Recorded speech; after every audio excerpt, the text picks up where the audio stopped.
old appeals to racial, sexual, and religious chauvinism, to rabid nationalist fervor, are beginning not to work. The sense of who I am and whether I'm good or bad or achieving or not, all that's learned along the way. Just a ride. And we can change it anytime we want. It's only a choice. No effort, no work, no job, no savings of money. I realized that I had the game wrong. That the game was to find out what I already was.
We were saying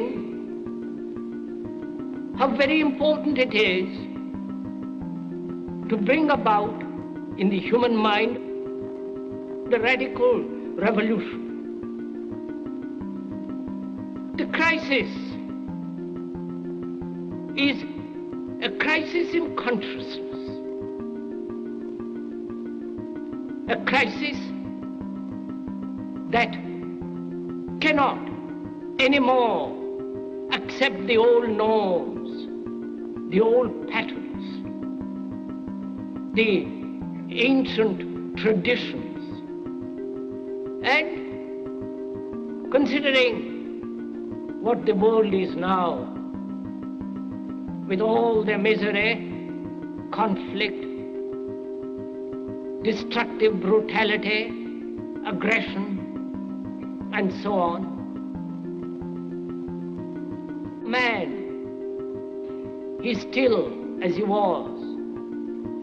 He's still brutal, violent, aggressive, acquisitive, competitive, and he has built a society along these lines.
Society today is composed of a series of institutions.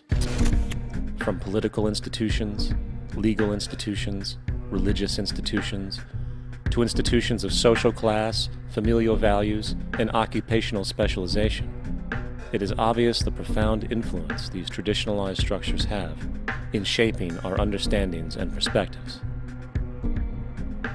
Yet, of all the social institutions we are born into, directed by, and conditioned upon, there seems to be no system as taken for granted and misunderstood as the monetary system.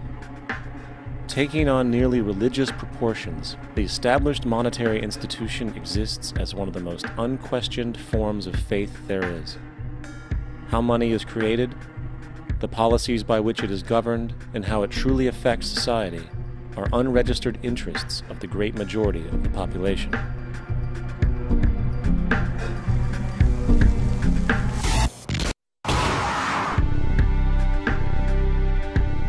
In a world where 1% of the population owns 40% of the planet's wealth, in a world where 34,000 children die every single day from poverty and preventable diseases, and where 50% of the world's population lives on less than $2 a day, one thing is clear: something is very wrong.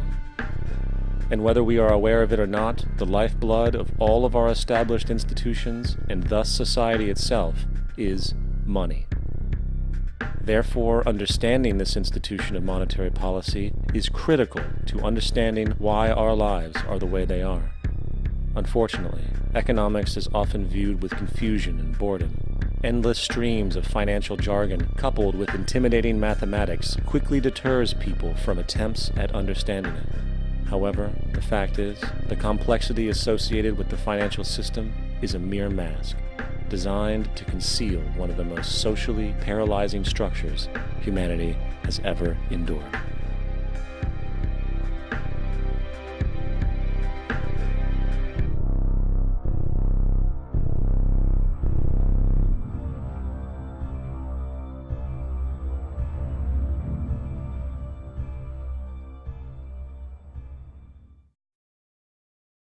A number of years ago, the Central Bank of the United States, the Federal Reserve, produced a document entitled Modern Money Mechanics. This publication detailed the institutionalized practice of money creation as utilized by the Federal Reserve and the web of global commercial banks it supports. On the opening page, the document states its objective. The purpose of this booklet is to describe the basic process of money creation in a fractional reserve banking system. It then proceeds to describe this fractional reserve process through various banking terminology, a translation of which goes something like this. The United States government decides it needs some money, so it calls up the Federal Reserve and requests, say, $10 billion. The Fed replies, saying, sure, we'll buy $10 billion in government bonds from you. So the government takes some pieces of paper, paints some official-looking designs on them, and calls them treasury bonds. Then it puts a value on these bonds to the sum of $10 billion and sends them over to the Fed. In turn, the people at the Fed draw up a bunch of impressive pieces of paper themselves, only this time calling them Federal Reserve notes, also designating a value of $10 billion to the set. The Fed then takes these notes and trades them for the bonds. Once this exchange is complete, the government then takes the $10 billion in Federal Reserve notes and deposits it into a bank account. And upon this deposit, the paper notes officially become legal tender money, adding $10 billion to the U.S. money supply. And there it is. $10 billion in new money has been created. Of course, this example is a generalization, for, in reality, this transaction would occur electronically, with no paper used at all. In fact, only 3% of the U.S. money supply exists in physical currency. The other 97% essentially exists in computers alone. Now, government bonds are, by design, instruments of debt, and when the Fed purchases these bonds, with money it essentially created out of thin air, the government is actually promising to pay back that money to the Fed. In other words, the money was created out of debt. This mind-numbing paradox of how money or value can be created out of debt or a liability will become more clear as we further this exercise. So, the exchange has been made and now $10 billion sits in a commercial bank account. Here's where it gets really interesting. For as based on the fractional reserve practice, that $10 billion deposit instantly becomes part of the bank's reserves, just as all deposits do. And regarding reserve requirements, as stated in Modern Money Mechanics, a bank must maintain legally required reserves equal to a prescribed percentage of its deposits. It then quantifies this by stating, under current regulations, the reserve requirement against most transaction accounts is 10%. This means that with a $10 billion deposit, 10%, or $1 billion, is held as the required reserve, while the other $9 billion is considered an excessive reserve and can be used as the basis for new loans.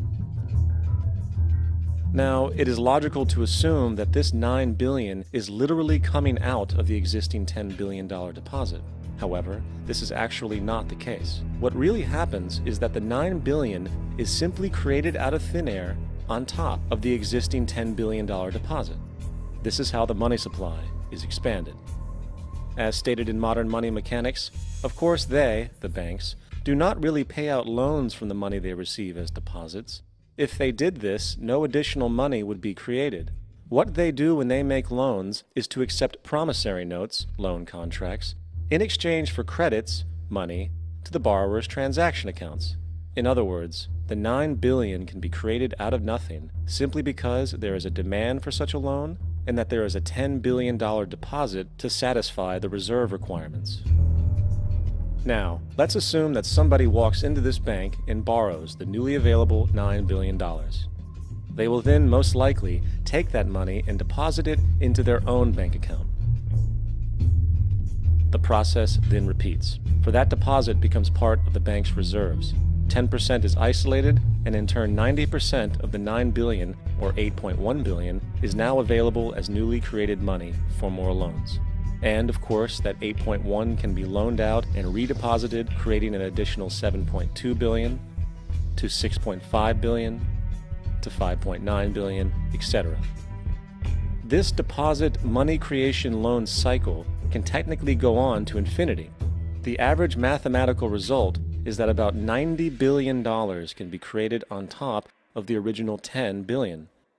In other words, for every deposit that ever occurs in the banking system, about 9 times that amount can be created out of thin air. Money jitters? Ask the obliging Bank of America for a jar of soothing instant money, M-O-N-E-Y, in the form of a convenient personal loan. So, now that we understand how money is created by this fractional reserve banking system, a logical yet elusive question might come to mind. What is actually giving this newly created money value? The answer? The money that already exists. The new money essentially steals value from the existing money supply. For the total pool of money is being increased irrespective to demand for goods and services. And as supply and demand finds equilibrium, prices rise, diminishing the purchasing power of each individual dollar. This is generally referred to as inflation, and inflation is essentially a hidden tax on the public. What is the advice that you generally get? And that is inflate the currency. They don't say debase the currency. They don't say devalue the currency. They don't say cheat the people who are saved. They say lower the interest rates. The real deception is when we distort the value of money. When we create money out of thin air, we have no savings, and yet there's so-called capital. So my question boils down to this: how in the world can we expect to solve the problems of inflation, that is, the increase in the supply of money, with more inflation? Of course, it can't. The fractional reserve system of monetary expansion is inherently inflationary. For the act of expanding the money supply, without there being a proportional expansion of goods and services in the economy, will always debase a currency. In fact, a quick glance at the historical values of the US dollar versus the money supply reflects this point definitively, for the inverse relationship is obvious. $1 in 1913 required $21.60 in 2007 to match value. That is a 96% devaluation since the Federal Reserve came into existence. Now, if this reality of inherent and perpetual inflation seems absurd and economically self-defeating, hold that thought, for absurdity is an understatement in regard to how our financial system really operates. For in our financial system, money is debt, and debt is money. Here is a chart of the U.S. money supply from 1950 to 2006. Here is a chart of the U.S. national debt for the same period. How interesting it is that the trends are virtually the same. For the more money there is, the more debt there is. The more debt there is, the more money there is. To put it a different way, every single dollar in your wallet is owed to somebody by somebody. For remember, the only way the money can come into existence is from loans. Therefore, if everyone in the country were able to pay off all debts, including the government, there would not be $1 in circulation.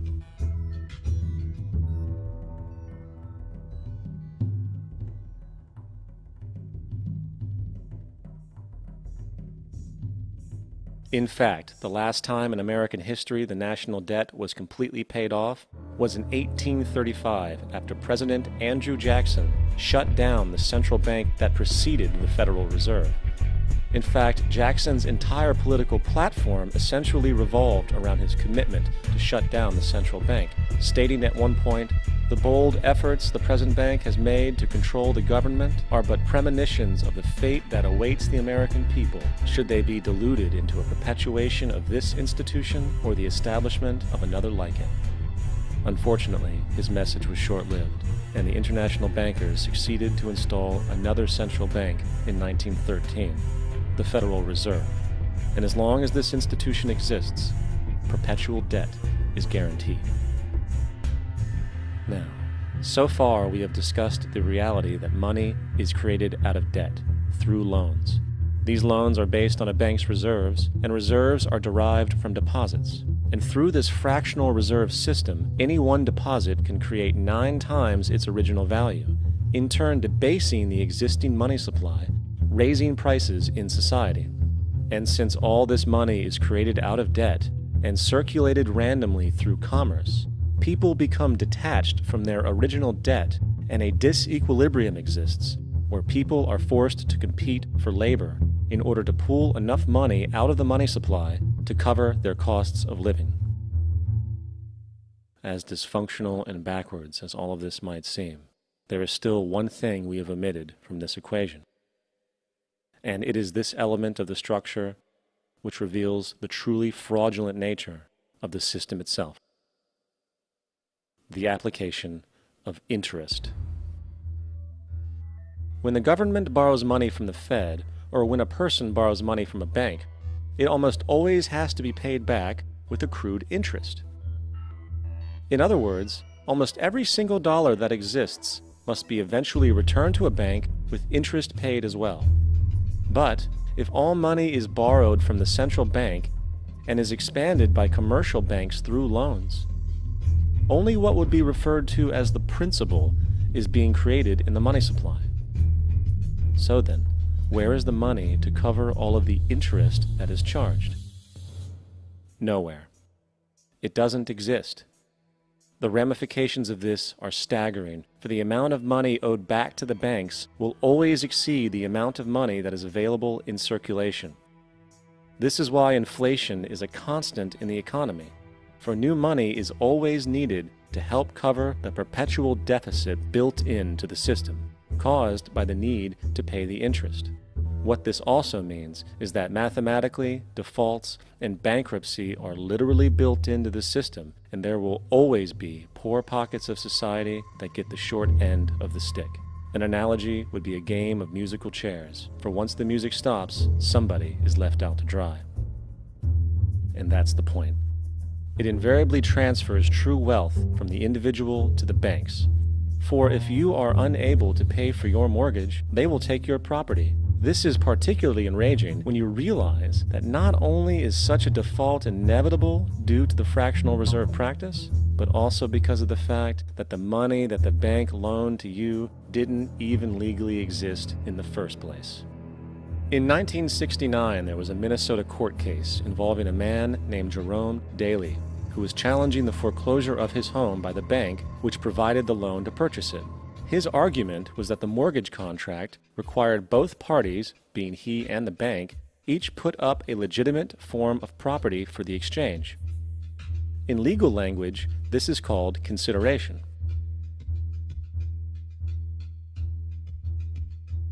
Mr. Daly explained that the money was, in fact, not the property of the bank, for it was created out of nothing as soon as the loan agreement was signed. Remember what modern money mechanics stated about loans? What they do when they make loans is to accept promissory notes in exchange for credits. Reserves are unchanged by the loan transactions, but deposit credits constitute new additions to the total deposits of the banking system. In other words, the money doesn't come out of their existing assets. the bank is simply inventing it, putting up nothing of its own except for a theoretical liability on paper.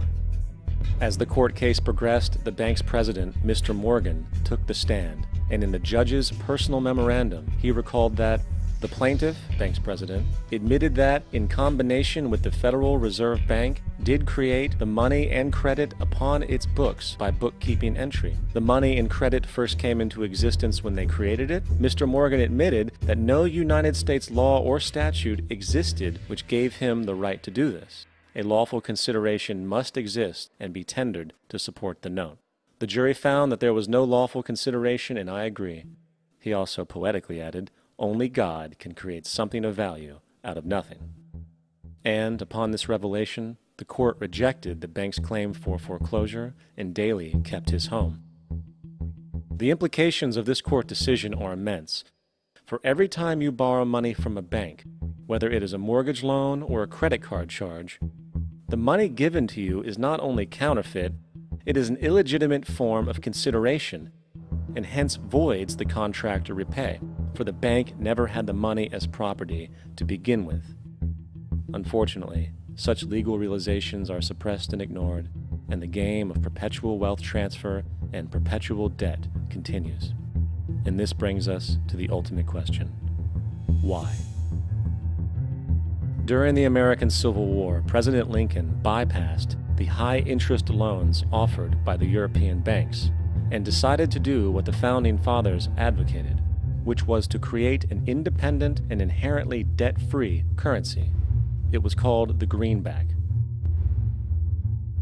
Shortly after this measure was taken, an internal document circulated between private British and American banking interests stated, "Slavery is but the owning of labor and carries with it the care of laborers, while the European plan is that capital shall control labor by controlling wages. This can be done by controlling the money. It will not do to allow the greenback, as we cannot control that." The fractional reserve policy perpetrated by the Federal Reserve, which has spread in practice to the great majority of banks in the world, is, in fact, a system of modern slavery. Think about it. Money is created out of debt. And what do people do when they are in debt? They submit to employment to pay it off. But if money can only be created out of loans, how can society ever be debt-free? It can't. And that's the point.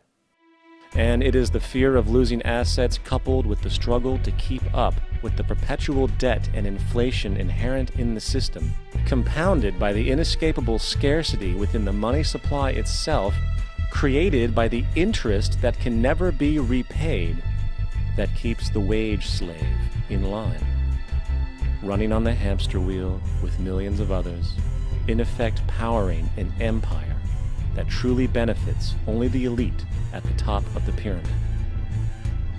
For, at the end of the day, who are you really working for? The banks. Money is created in a bank and invariably ends up in a bank. They are the true masters, along with the corporations and governments they support. Physical slavery requires people to be housed and fed. Economic slavery requires people to feed and house themselves. It is one of the most ingenious scams for social manipulation ever created, and at its core, it is an invisible war against the population. Debt is the weapon used to conquer and enslave societies, and interest is its prime ammunition. And as the majority walks around oblivious to this reality, the banks, in collusion with governments and corporations, continue to perfect and expand their tactics of economic warfare, spawning new bases, such as the World Bank and International Monetary Fund, while also inventing a new type of soldier, the birth of the economic hitman.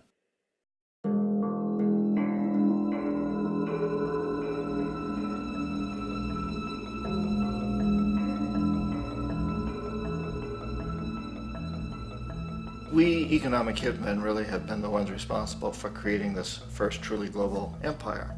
And we work many different ways.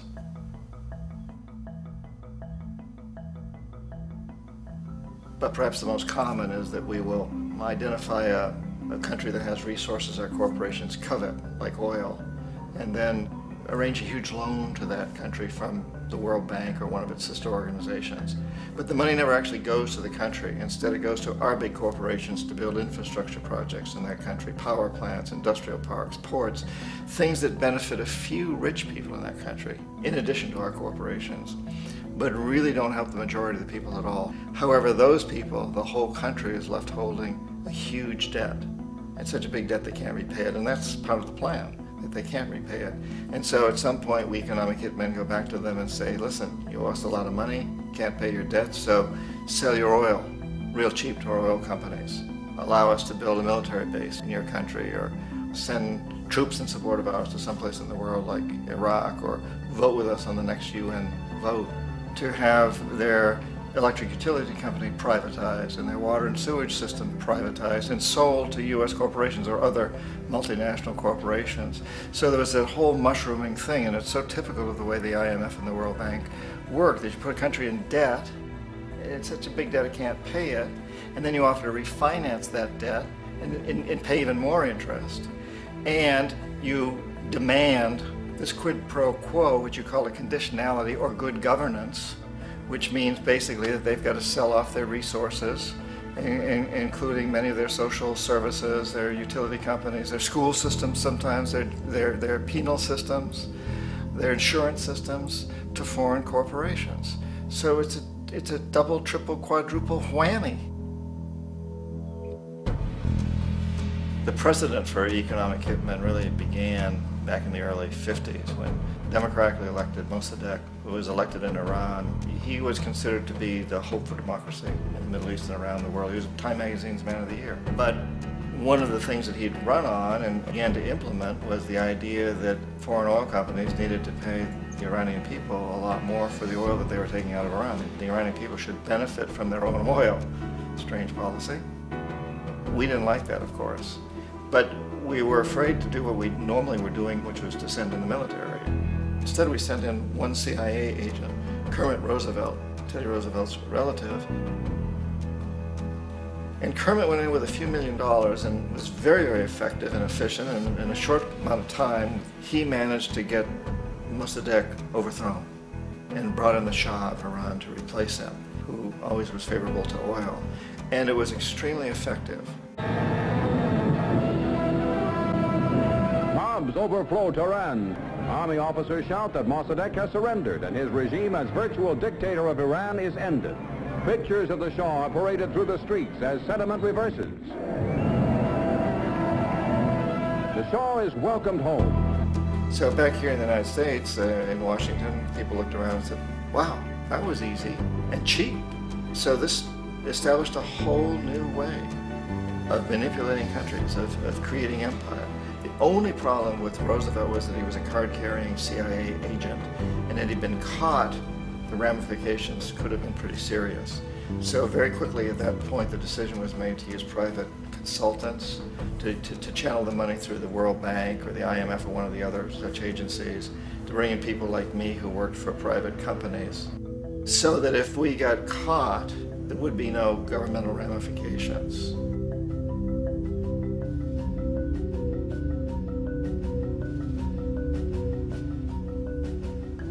When Arbenz became president of Guatemala, the country was very much under the thumbs of United Fruit Company, the big international corporations. And Arbenz ran on this ticket that says, you know, we want to get the land back to the people. And once he took power, he was implementing policies that would do exactly that, give land rights back to the people. United Fruit didn't like that very much. And so they hired a public relations firm, launched a huge campaign in the United States to convince the United States, the people, the citizens of the United States, and the press of the United States, and the Congress of the United States, that Arbenz was a Soviet puppet, and that if we allowed him to stay in power, the Soviets would have a foothold in this hemisphere. And that at that point in time was a huge fear on everybody's mind, the Red Terror, the Communist terror. And so, to make a long story short, out of this public relations campaign came a commitment on the part of the CIA and the military to take this man out. And in fact, we did. We sent in planes, we sent in soldiers, we sent in jackals, we sent everything in to take him out, and did take him out. And as soon as he was removed from office, the new guy that took over after him basically reinstated everything to the big international corporations, including United Fruit.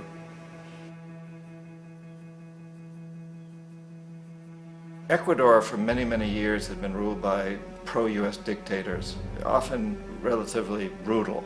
Then it was decided that they were going to have a truly democratic election. Jaime Roldos ran for office, and his main goal, he said, as president would be to make sure that Ecuador's resources were used to help the people. And he won, overwhelming, by more votes than anybody had ever won anything in Ecuador. And he began to implement these policies to make sure that the profits from oil went to help the people. Well, we didn't like that in the United States. I was sent down as one of several economic hitmen to change Roldos, to corrupt him, to bring him around, to let him know, okay, you can get very rich, you and your family, if you play our game, but if you continue to try to keep these policies you've promised, you're going to go. He wouldn't listen. He was assassinated. As soon as the plane crashed, the whole area was cordoned off.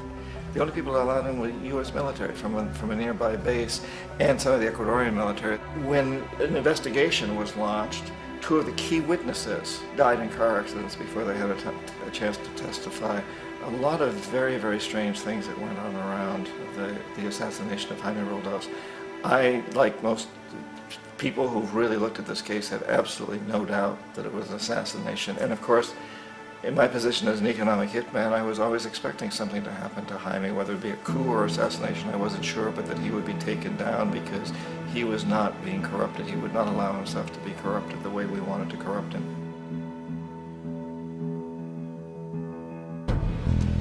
Omar Torrijos, president of Panama, was, one of my favorite people. I really, really liked him. He was very charismatic. He was a guy who really wanted to help his country. And when I tried to bribe him or corrupt him, he said, look, John, he called me Juanito. He said, look, Juanito, I don't need the money. What I really need is for my country to be treated fairly. I need for the United States to repay the debts that you owe my people for all the destruction you've done here. I need to be in a position where I can help other Latin American countries win their independence and be free of this terrible presence from the north that you people are exploiting us so badly. I need to have the Panama Canal back in the hands of the Panamanian people. That's what I want. And so, leave me alone. Don't try to bribe me. It was 1981, and in May, Jaime Roldos was assassinated. And Omar was very aware of this. Torrijos got his family together and he said, I'm probably next, but it's okay because I've done what I came here to do. I've renegotiated the canal. The canal will now be in our hands. He just finished negotiating the treaty with Jimmy Carter. In June of that same year, just a couple of months later, he also went down in an airplane crash, which there's no question was executed by CIA-sponsored jackals. Tremendous amount of evidence that one of Torrijos' security guards handed him at the last moment as he was getting on the plane a tape recorder, a small tape recorder that contained a bomb.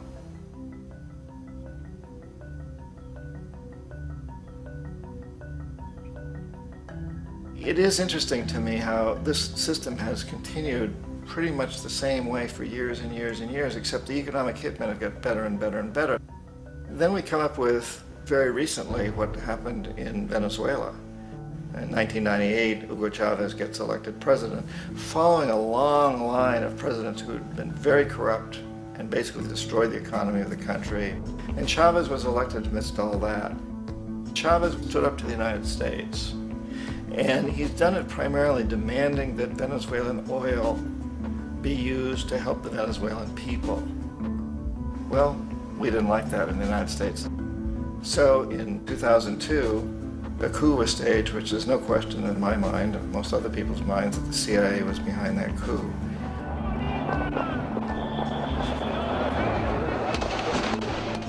The way that that coup was fomented was very reflective of what Kermit Roosevelt had done in Iran, of paying people to go out into the streets to riot, to protest, to say this Chavez is very unpopular. You know, if you can get a few thousand people to do that, television can make it look like it's the whole country, and things start to mushroom.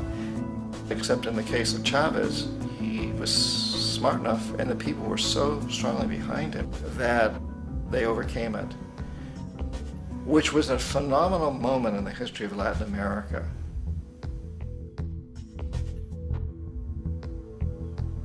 Iraq actually is a perfect example of the way the whole system works. So we economic hitmen are the first line of defense. We go in and we try to corrupt governments and get them to accept these huge loans, which we then use as leverage to basically own them. If we fail, as I failed in Panama with Omar Torrijos and in Ecuador with Jaime Roldos, men who refused to be corrupted, then the second line of defense is we send in the jackals. And the jackals either overthrow governments or they assassinate. And once that happens and a new government comes in, and boy, it's going to toe the line because the new president knows what will happen if he doesn't. In the case of Iraq, both of those things failed. Economic hitmen were not able to get through to Saddam Hussein. We tried very hard. We tried to get him to accept a deal very similar to what the House of Saud had accepted in Saudi Arabia, but he wouldn't accept it. And so the jackals went in to take him out. They couldn't do it. His security was very good. After all, he had one time worked for the CIA. He'd been hired to assassinate a former president of Iraq and failed, but he knew the system. So in '91, we send in the troops and we take out the Iraqi military. So we assume at that point that Saddam Hussein is going to come around. We could have taken him out, of course, at that time, but we didn't want to. He's the kind of strong man we like. He controls his people. We thought he could control the Kurds and keep the Iranians in their border and keep pumping oil for us.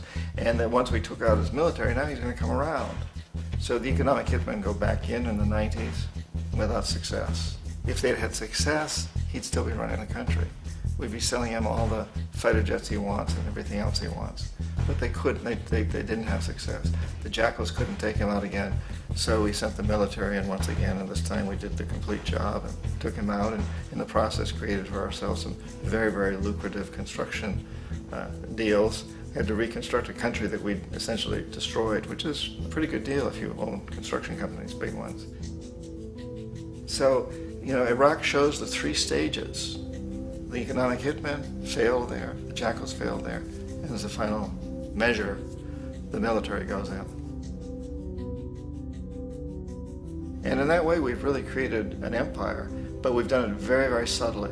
It's clandestine. All the empires of the past were built on the military, and everybody knew they were building them. So the British knew they were building them, the French, the Germans, the Romans, the Greeks. And they were proud of it, and they always had some excuse like spreading civilization, spreading some religion, something like that. But they knew they were doing it. We don't. The majority of the people in the United States have no idea that we're living off the benefits of a clandestine empire, that today there's more slavery in the world than ever before. And then you have to ask yourself, well, if it's an empire, then who's the emperor? Obviously, our presidents of the United States are not emperors. An emperor is someone who's not elected, doesn't serve a limited term, and doesn't report to anyone, essentially. So you can't classify our presidents that way. But we do have what I consider to be the equivalent of the emperor, and it's what I call the corporatocracy. The corporatocracy is this group of individuals who run our biggest corporations, and they really act as the emperor of this empire. They control our media, either through direct ownership or advertising. They control most of our politicians because they finance their campaigns either through their corporations or through personal contributions that come out of the corporations. They're not elected, they don't serve a limited term, they don't report to anybody. And at the very top of the corporatocracy, you really can't tell whether a person's working for a private corporation or the government because they're always moving back and forth. So, you know, you've got a guy who one moment is the president of a big construction company like Halliburton, and the next moment he's vice president of the United States, or the president who is in the oil business. And this is true whether you've got Democrats or Republicans in the office. You have to moving back and forth through the revolving door. And in a way, Our government is invisible a lot of the time, and its policies are carried out by our corporations on one level or another. And then again, the policies of the government are basically forged by the corporatocracy and then presented to the government. They become government policy. So it's an incredibly cozy relationship. This isn't a conspiracy theory type of thing. These people don't have to get together and plot to do things. They all basically work under one primary assumption, and that is that they must maximize profits regardless of the social and environmental costs.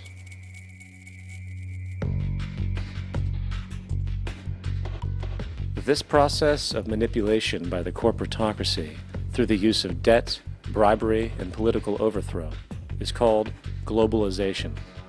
Just as the Federal Reserve keeps the American public in a position of indentured servitude through perpetual debt, inflation, and interest, the World Bank and IMF serve this role on a global scale. The basic scam is simple. Put a country in debt either by its own indiscretion or through corrupting the leader of that country, then impose conditionalities or structural adjustment policies, often consisting of the following. Currency devaluation. When the value of a currency drops, so does everything valued in it. This makes indigenous resources available to predator countries at a fraction of their worth. Large funding cuts for social programs. These usually include education and healthcare, compromising the well-being and integrity of the society, leaving the public vulnerable to exploitation. Privatization of state-owned enterprises. This means that socially important systems can be purchased and regulated by foreign corporations for profit. For example, in 1999, the World Bank insisted that the Bolivian government sell the public water system of its third largest city to a subsidy of the U.S. corporation Bechtel. As soon as this occurred, water bills for the already impoverished local residents skyrocketed. It wasn't until after a full-blown revolt by the people that the Bechtel contract was nullified. Then there is trade liberalization, or the opening up of the economy through removing any restrictions on foreign trade. This allows for a number of abusive economic manifestations, such as transnational corporations bringing in their own mass-produced products, undercutting the indigenous production and ruining local economies. An example is Jamaica, which, after accepting loans and conditionalities from the World Bank, lost its largest cash crop markets due to competition with Western imports. Today, countless farmers are out of work, for they are unable to compete with the large corporations. Another variation is the creation of numerous seemingly unnoticed, unregulated, inhumane sweatshop factories, which take advantage of the imposed economic hardship. Additionally, due to production deregulation, environmental destruction is perpetual, as a country's resources are often exploited by the indifferent corporations while outputting large amounts of deliberate pollution. The largest environmental lawsuit in the history of the world today is being brought on behalf of 30,000 Ecuadorian Amazonian people against Texaco, which is now owned by Chevron. So today it's against Chevron, but for activities conducted by Texaco. Estimated to be more than 18 times what the Exxon Valdez dumped into the coast of Alaska. In the case of Ecuador, it wasn't an accident. The oil companies did it intentionally. They knew they were doing it to save money out there rather than arranging for proper disposal. Furthermore, a cursory glance at the performance record of the World Bank reveals that the institution, which publicly claims to help poor countries develop and alleviate poverty, has done nothing but increase poverty and the wealth gap, while corporate profits soar. In 1960, the income gap between the fifth of the world's people in the richest countries versus the fifth in the poorest countries was 30 to 1. By 1998, it was 74 to 1. While global GNP rose 40% between 1970 and 1985, those in poverty actually increased by 17%. While from 1985 to 2000, those living on less than $1 a day increased by 18%. Even the Joint Economic Committee of the U.S. Congress admitted that there is a mere 40% success rate of all World Bank projects. In the late 1960s, the World Bank intervened in Ecuador with large loans. During the next 30 years, poverty grew from 50% to 70%. Under or unemployment grew from 15 to 70%. Public debt increased from 240 million to 16 billion, while the share of resources allocated to the poor went from 20% to 6%. In fact, by the year 2000, 50% of Ecuador's national budget had to be allocated for paying its debts. It is important to understand the World Bank is, in fact, a U.S. bank, supporting U.S. interests. For the United States holds veto power over decisions, as it is the largest provider of capital. And where did it get this money? You guessed it, it made it out of thin air through the fractional reserve banking system. Of the world's top 100 economies, as based on annual GDP, 51 are corporations, and 47 of that 51 are U.S.-based. Walmart, General Motors, and Exxon are more economically powerful than Saudi Arabia, Poland, Norway, South Africa, Finland, Indonesia, and many others. And as protective trade barriers are broken down, currencies tossed together and manipulated in floating markets, and state economies overturned in favor of open competition and global capitalism, the empire expands. You get up on your little 21-inch screen and howl about America and democracy. There is no America. There is no democracy. There is only IBM and ITT and AT&T and DuPont, Dow, Union Carbide, and Exxon. Those are the nations of the world today. What do you think the Russians talk about in their councils of state? Karl Marx? They get out their linear programming charts, statistical decision theories, Minimax solutions, and compute the price-cost probabilities of their transactions and investments, just like we do. We no longer live in a world of nations and ideologies, Mr. Beale.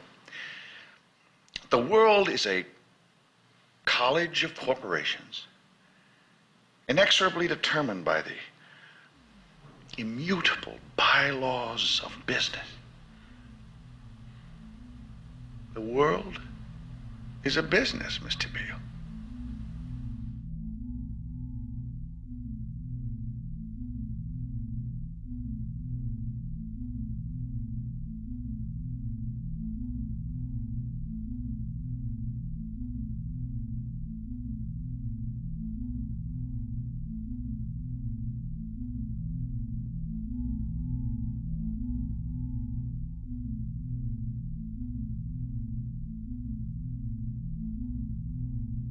The world is being taken over by a handful of business powers who dominate the natural resources we need to live while controlling the money we need to obtain these resources. The end result will be world monopoly, based not on human life, but financial and corporate power. And as the inequality grows, naturally more and more people are becoming desperate. So the establishment was forced to come up with a new way to deal with anyone who challenges the system. So they gave birth to the terrorist. The term terrorist is an empty distinction, designed for any person or group who chooses to challenge the establishment. This isn't to be confused with the fictional Al-Qaeda, which was actually the name of a computer database for the US-supported Mujahideen in the 1980s.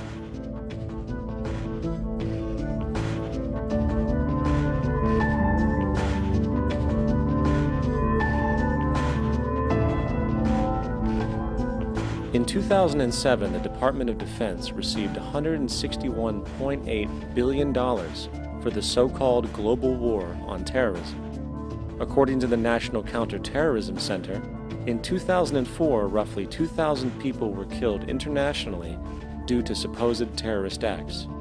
Of that number, 70 were American. Using this number as a general average, which is extremely generous, it is interesting to note that twice as many people die from peanut allergies a year than from terrorist acts. Concurrently, the leading cause of death in America is coronary heart disease, killing roughly 450,000 each year. And in 2007, the government's allocation of funds for research on this issue was about $3 billion. This means that the U.S. government in 2007 spent 54 times the amount for preventing terrorism than it spent for preventing a disease which kills 6,600 times more people annually than terrorism does. Yet, as the name terrorism and Al-Qaeda are arbitrarily stamped on every news report relating to any action taken against U.S. interests, the myth grows wider. In mid-2008, the U.S. Attorney General actually proposed that the U.S. Congress officially declare war against the fantasy. Not to mention, as of July 2008, there are now over 1 million people currently on the U.S. terrorist watch list. These so-called counterterrorism measures, of course, have nothing to do with social protection, and everything to do with preserving the establishment amongst the growing anti-American sentiment both domestically and internationally, which is legitimately founded on the greed-based corporate empire expansion that is exploiting the world. The true terrorists of our world do not meet at the docks at midnight or scream Allah Akbar before some violent action.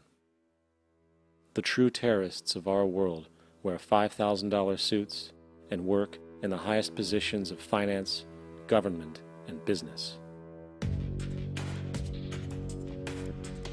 So, what do we do? How do we stop a system of greed and corruption that has so much power and momentum? How do we stop this aberrant group behavior which feels no compassion for, say, the millions slaughtered in Iraq and Afghanistan, so the corporatocracy can control energy resources and opium production for Wall Street profit?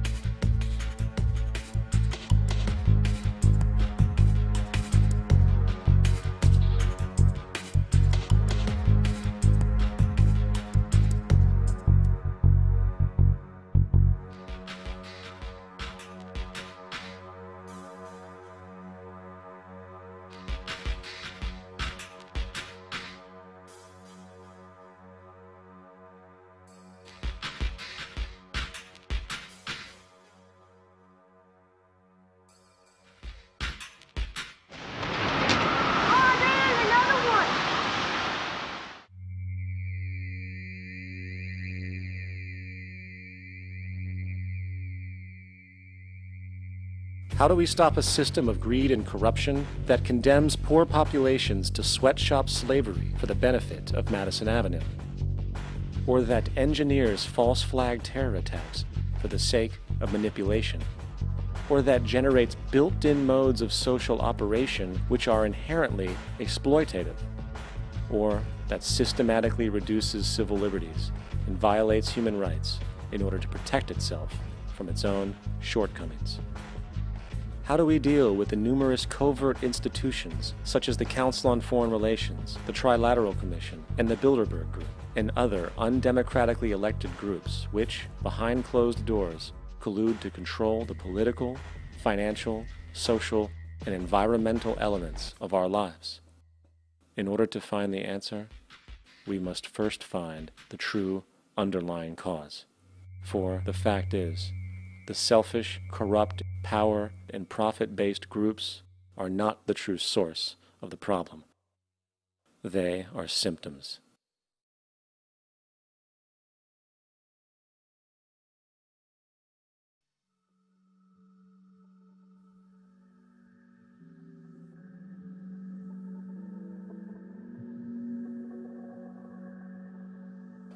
My name is Jock Fresco. I'm an industrial designer and a social engineer. I'm very much interested in society, in developing a system that might be sustainable for all people.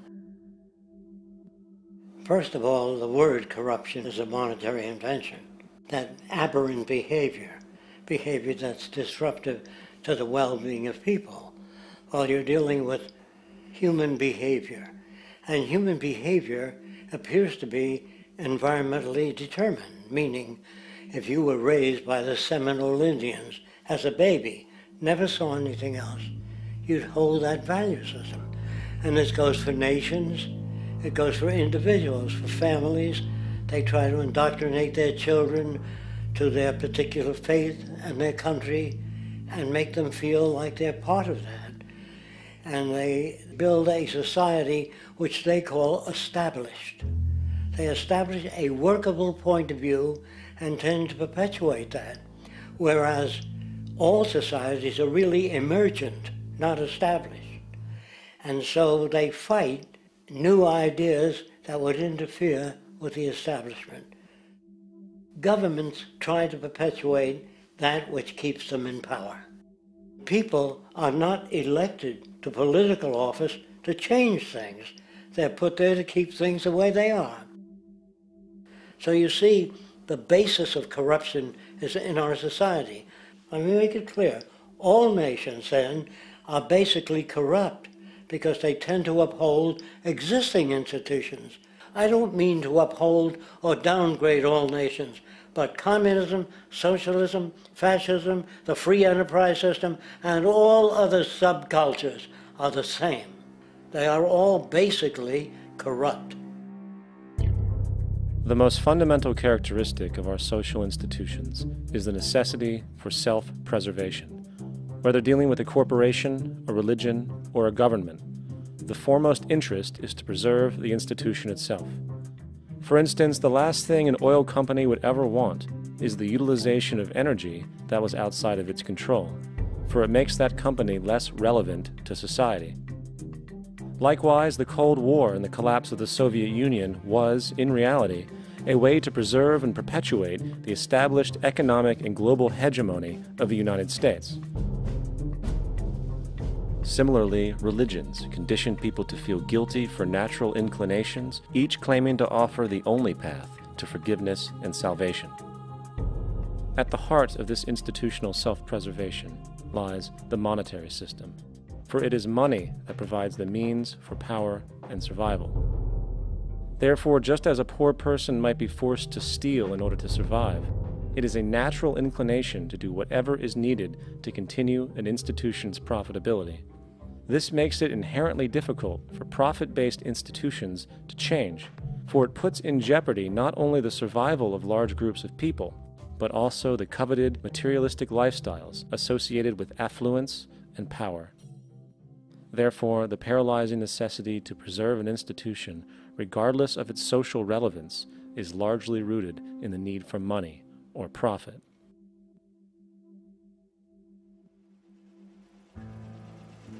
What's in it for me is why people think.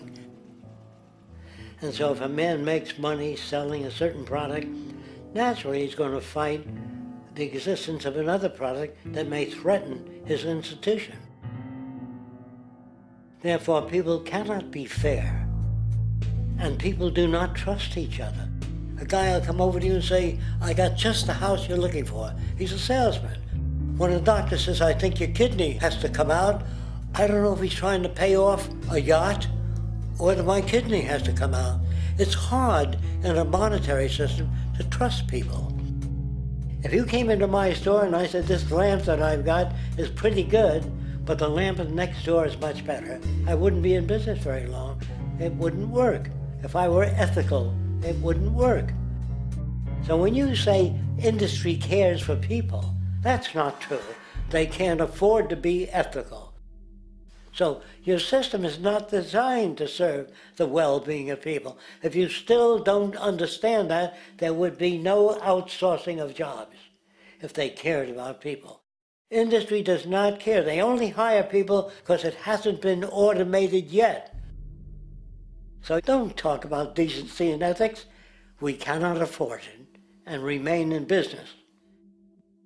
It is important to point out that regardless of the social system, whether fascist, socialist, capitalist, or communist, the underlying mechanism is still money, labor, and competition.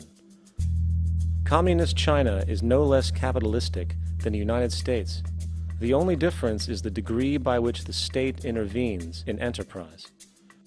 The reality is that monetaryism, so to speak, is the true mechanism that guides the interests of all the countries on the planet.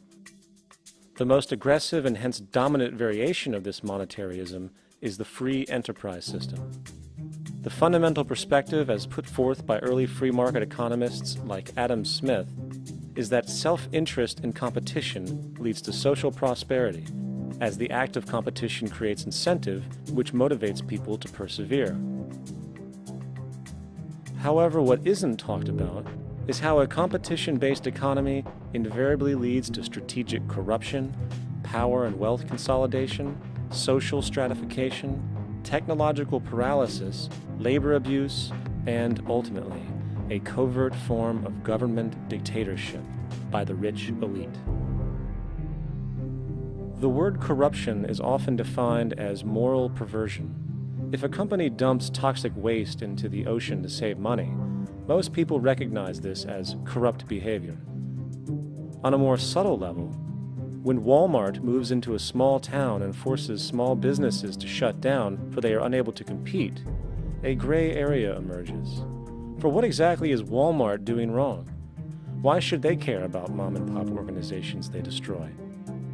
Yet, even more subtly, when a person gets fired from their job because a new machine has been created which can do the work for less money, people tend to just accept that as the way it is, not seeing the inherent corrupt inhumanity of such an action.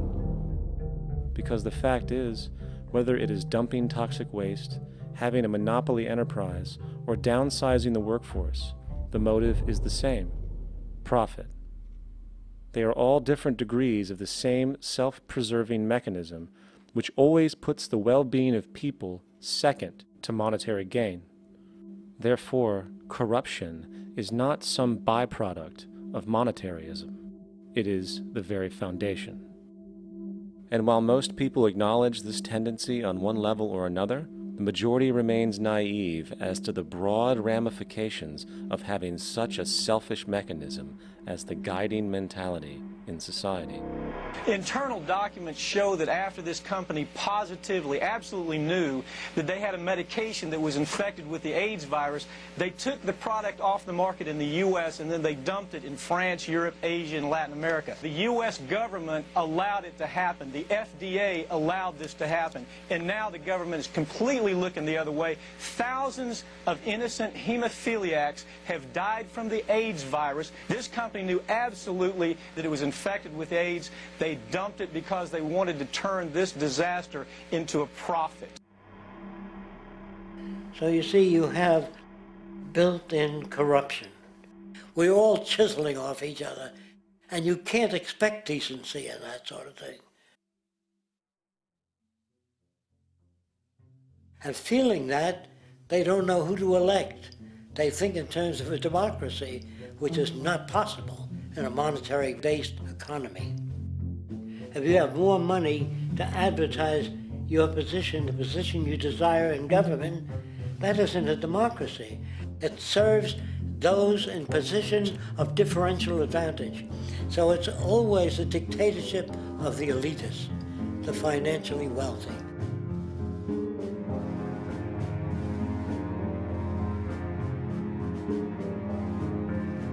It is an interesting observation to note how seemingly unknown personalities magically appear on the scene as presidential candidates. Then, before you know it, somehow you are left to choose from a small group of extremely wealthy people who suspiciously have the same broad social view. Obviously, it's a joke. The people placed on the ballot are done so because they have been pre-decided to be acceptable by the established financial powers who actually run the show.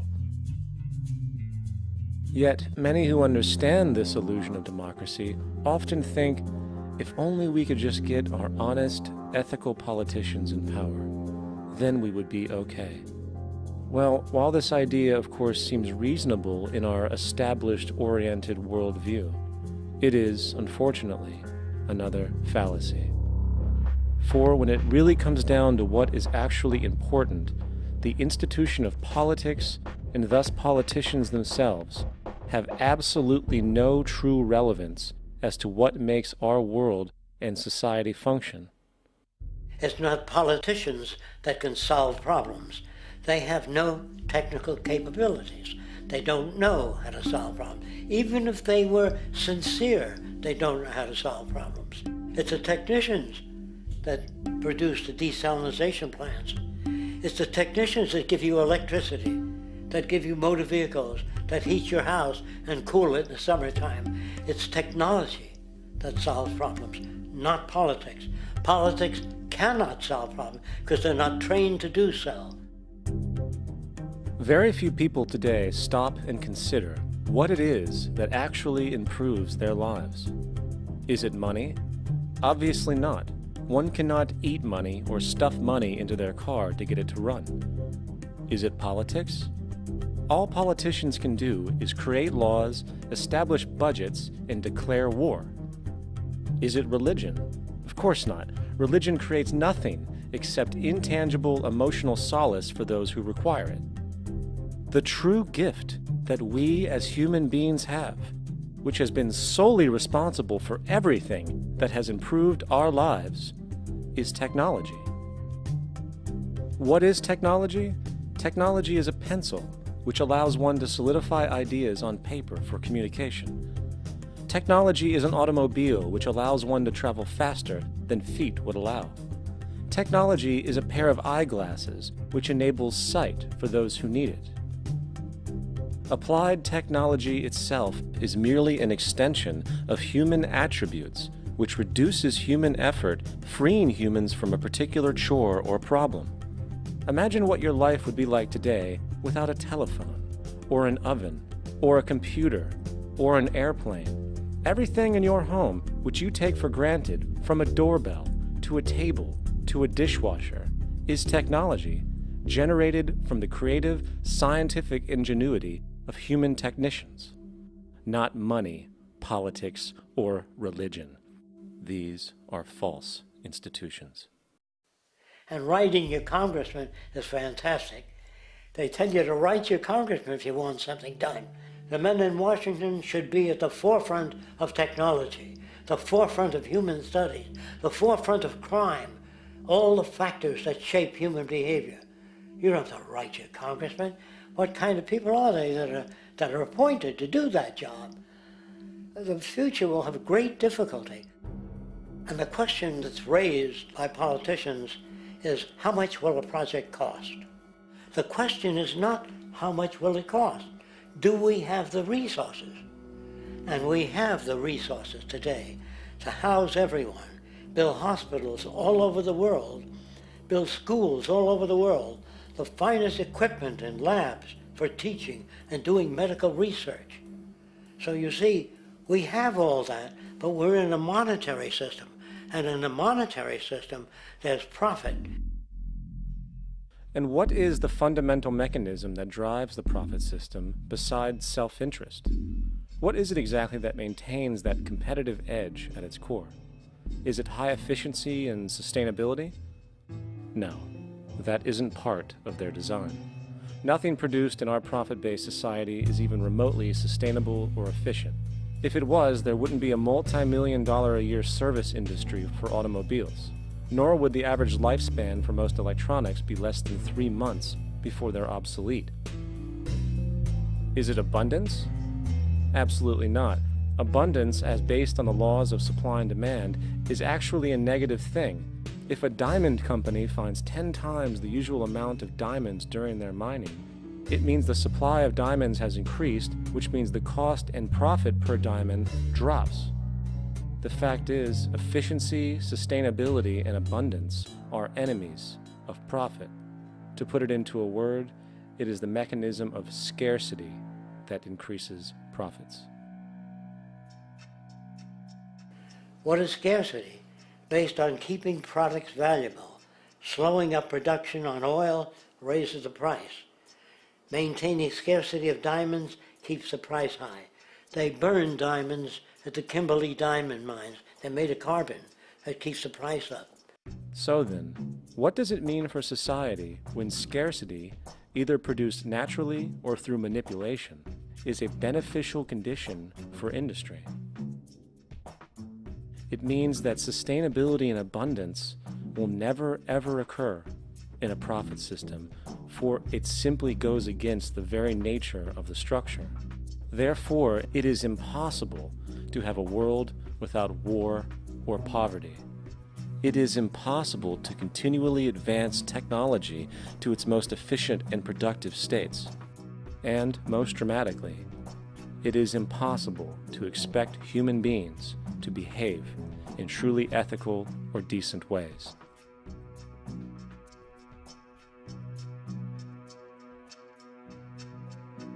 People use the word instinct because they can't account for the behavior. They sit back and they evaluate with their lack of knowledge, and they say things like, humans are built a certain way, greed is a natural thing, as though they've worked for years on it, and it's no more natural than wearing clothing.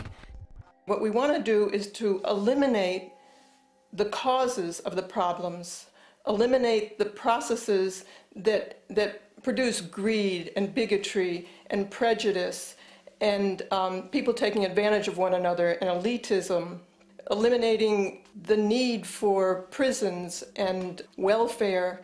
We have always had these problems because we have always lived within scarcity and barter and monetary systems that produce scarcity. If you eradicate the conditions that generate what you call socially offensive behavior, it does not exist. The guy said, well, isn't that inborn?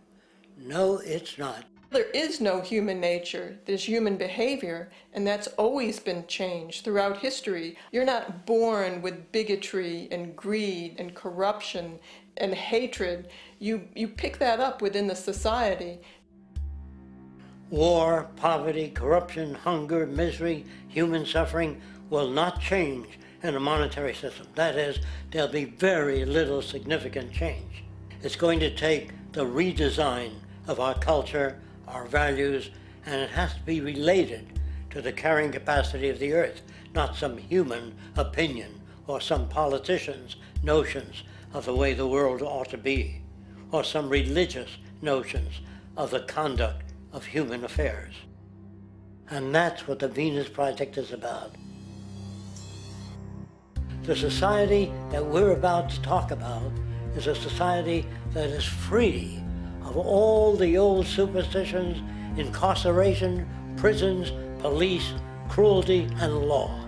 All laws will disappear, and the professions will disappear that are no longer valid, such as stockbrokers, bankers, advertising, gone forever, because it's no longer relevant. When we understand that it is technology devised by human ingenuity which frees humanity and increases our quality of life, we then realize that the most important focus we can have is on the intelligent management of the Earth's resources. For it is from these natural resources we gain the materials to continue our path of prosperity. Understanding this, we then see that money fundamentally exists as a barrier to these resources, for virtually everything has a financial cost. And why do we need money to obtain these resources? Because of real or assumed scarcity. We don't usually pay for air and tap water because it is in such high abundance, selling it would be pointless. So then, logically speaking, if resources and technologies applicable to creating everything in our societies, such as houses, cities, and transportation, were in high enough abundance, there would be no reason to sell anything. Likewise, if automation and machinery was so technologically advanced as to relieve human beings of labor, there would be no reason to have a job. And with these social aspects taken care of, there would be no reason to have money at all. So the ultimate question remains: do we on Earth have enough resources and technological understanding to create a society of such abundance that everything we have now could be available without a price tag and without the need for submission through employment? Yes, we do. We have the resources and technology to enable this at a minimum, along with the ability to raise the standard of living so high that people in the future will look back at our civilization now and gawk at how primitive and immature our society was. What the Venus Project proposes is an entirely different system that's updated to present-day knowledge. We've never given scientists the problem of how do you design a society which would eliminate boring and monotonous jobs, that would eliminate accidents in transportation, that would enable people to have a high standard of living, that would eliminate poisons in our food, that would give us other sources of energy that are clean and efficient. We can do that out there.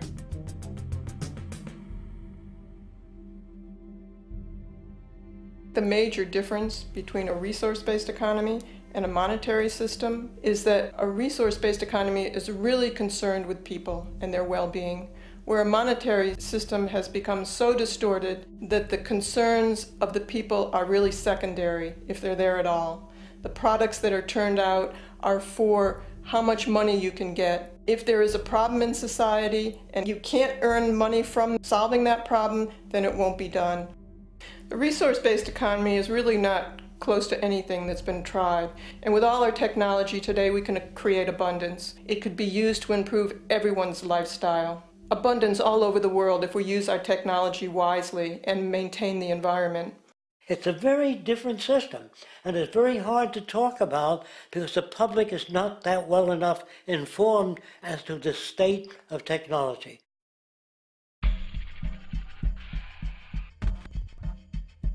At present, we don't have to burn fossil fuels. We don't have to use anything that would contaminate the environment. There are many sources of energy available. Alternative energy solutions pushed by the establishment, such as hydrogen, biomass, and even nuclear, are highly insufficient, dangerous, and exist only to perpetuate the profit structure that industry has created.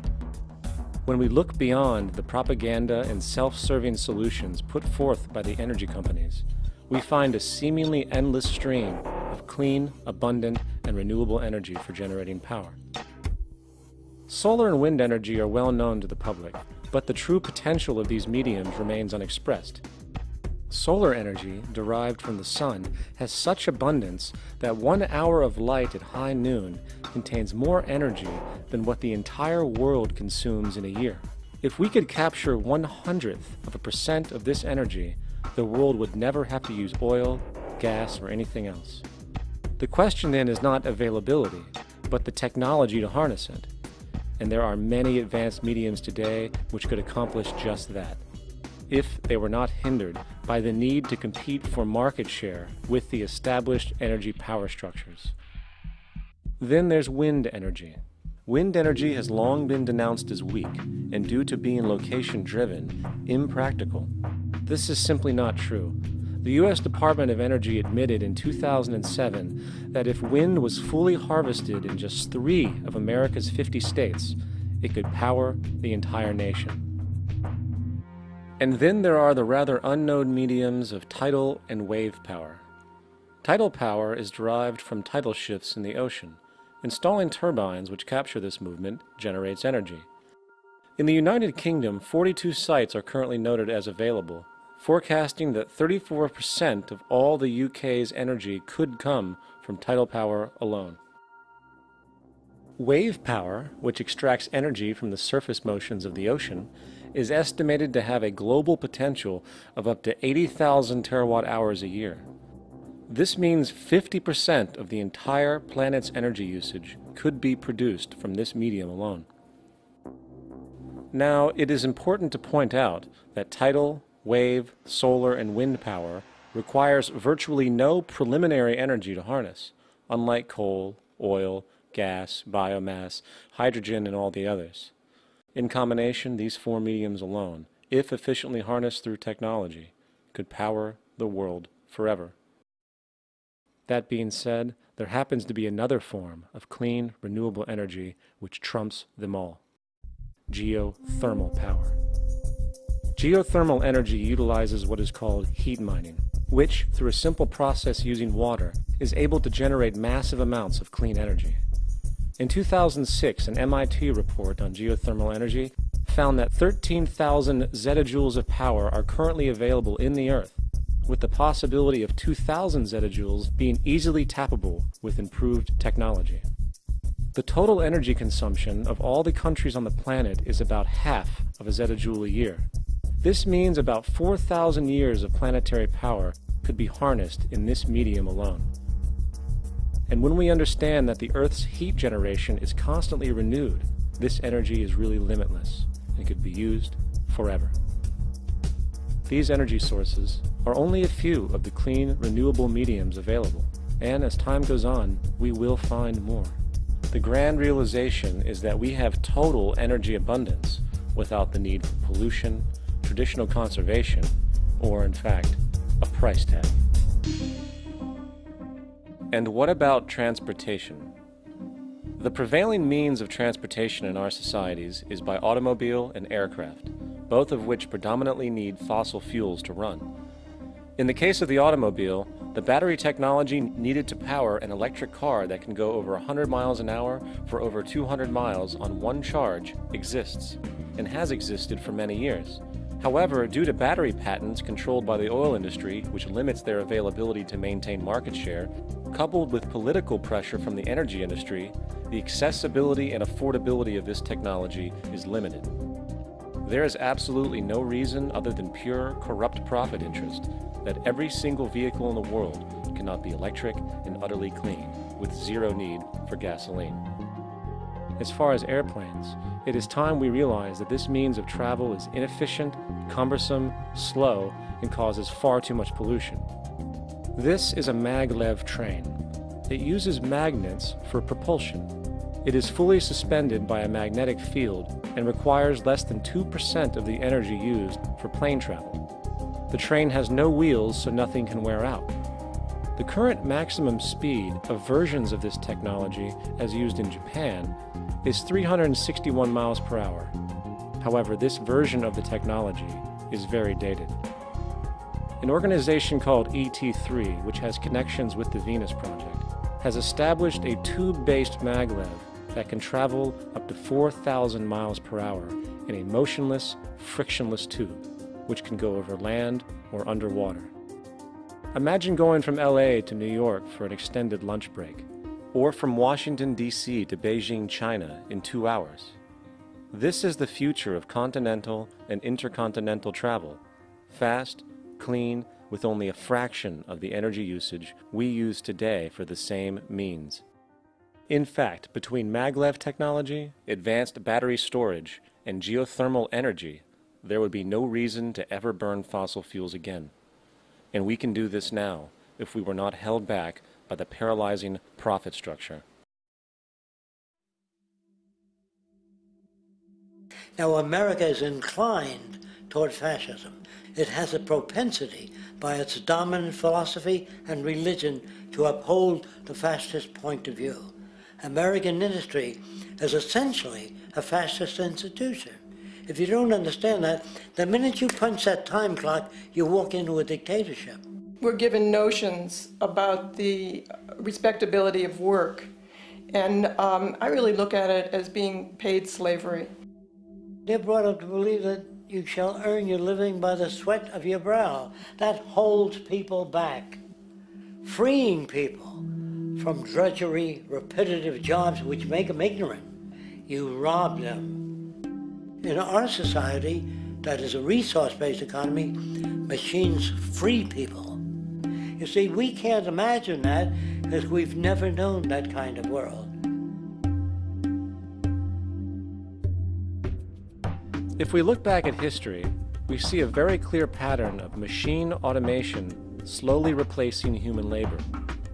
From the disappearance of the elevator man to the near full automation of an automobile production plant, the fact is, as technology grows, the need for humans in the workforce will continually be diminished. This creates a serious clash, which proves the falseness of the monetary-based labor system. For human employment is in direct competition with technological development. Therefore, given the fundamental priority of profit by industry, people through time will be continually laid off and replaced by machine. When industry takes on a machine, instead of shortening the workday, they downsize. You lose your job. So you have a right to fear machines. In a high-technology, resource-based economy, it is conservative to say that about 90% of all current occupations could be phased out by machines, freeing humans to live their life without servitude, for this is the point of technology itself. And through time, with nanotechnology and other highly advanced forms of science, it is not far-fetched to see how even complex medical procedures could be performed by machines as well, and based on the pattern, with much higher success rates than humans get today. The path is clear, but our monetary-based structure, which requires labor for income, blocks this progress, for humans need jobs in order to survive. The bottom line is that this system must go, or we will never be free, and technology will be constantly paralyzed. We have machines that clean out sewers. It frees a human being from doing that. So look at machines as extensions of human performance. Furthermore, many occupations today will have simply no basis to exist in a resource-based economy, such as anything associated with the management of money, advertising, along with the legal system itself. For without money, a great majority of the crimes that are committed today would never occur. Virtually all forms of crime are a consequence of the monetary system, either directly or by neuroses inflicted through financial deprivation. Therefore, laws themselves could eventually become extinct. Instead of putting up a sign, drive carefully, slippery when wet, put abrasive in the highway so it's not slippery when wet. And if a person gets in a car that's drunk and the car oscillates a great deal, there's a little pendulum that swings up and back, and that'll pull the car over to the side. Not a law solution. Put sonar and radar in automobiles so they can't hit one another. Man-made laws are attempts to deal with occurring problems, and not knowing how to solve them, they make a law. In the United States, the most privatized, capitalist country on the planet, it should come as no surprise that it also has the largest prison population in the world, growing every year. Statistically, most of these people are uneducated and come from poor, deprived societies. And, contrary to propaganda, it is this environmental conditioning which lures them into criminal and violent behavior. However, society looks the other way in regard to this point. The legal and prison systems are just more examples of how our society avoids examining the root causes of behavior. Billions are spent each year on prisons and police, while only a fraction is spent on programs for poverty, which is one of the most fundamental variables responsible for crime to begin with. And as long as we have an economic system which prefers and in fact creates scarcity and deprivation, crime will never go away.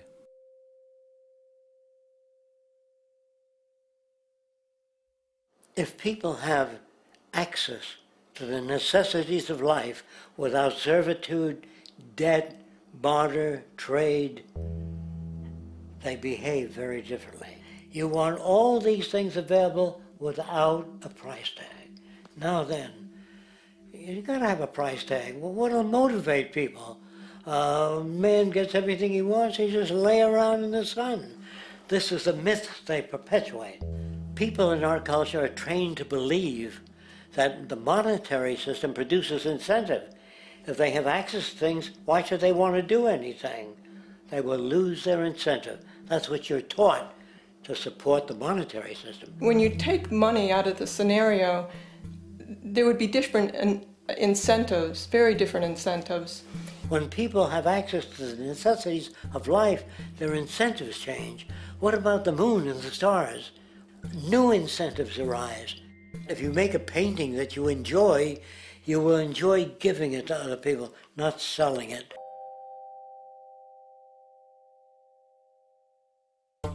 I think most of the education that I've seen today is essentially producing a person for a job. It's very specialized. They're not generalists. People don't know a lot about a lot of different subjects.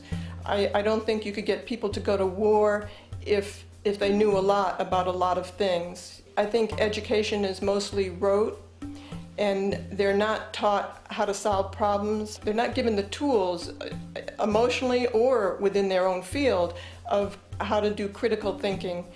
A resource-based economy, the education would be very different. Our society's major concern is mental development and to motivate each person to their highest potential. Because our philosophy is the smarter people are, the richer the world, because everybody becomes a contributor. The smarter your kids are, the better my life will be, because they'll be contributing more constructively to the environment and to my life, because everything that we devise within a resource-based economy would be applied to society. There would be nothing to hold it back. Patriotism, weapons, armies, navies, all that is a sign that we're not civilized yet. Kids will ask their parents, didn't you see the necessity of the machines? Dad, couldn't you see that war was inevitable when you produce scarcity?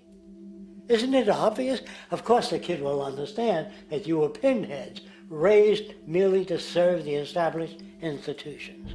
We're such an abominable, sick society that we won't make the history book. They just say that large nations took land from smaller nations, used force and violence. You'll get history talked about as corrupt behavior all the way along until the beginning of the civilized world. That's when all the nations work together.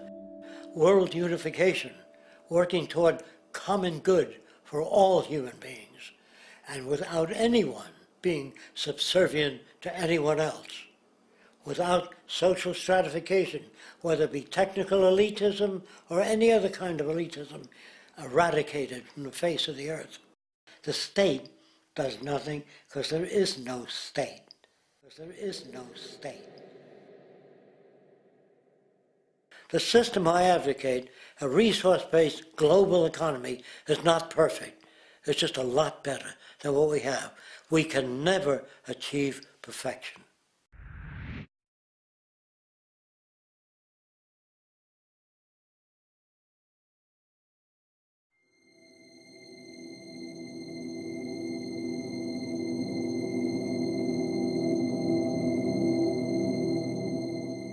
The social values of our society, which has manifested in perpetual warfare, corruption, oppressive laws, social stratification, irrelevant superstitions, environmental destruction, and a despotic, socially indifferent, profit-oriented ruling class, is fundamentally the result of a collective ignorance of two of the most basic insights humans can have about reality: the emergent and symbiotic aspects of natural law.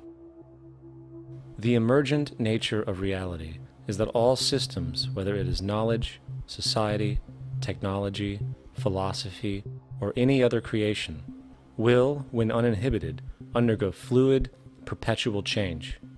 What we consider commonplace today, such as modern communication and transportation, would have been unimaginable in ancient times. Likewise, the future will contain technologies, realizations, and social structures that we cannot even fathom in the present. We have gone from alchemy to chemistry, from a geocentric universe to a heliocentric, from believing that demons were the cause of illness to modern medicine.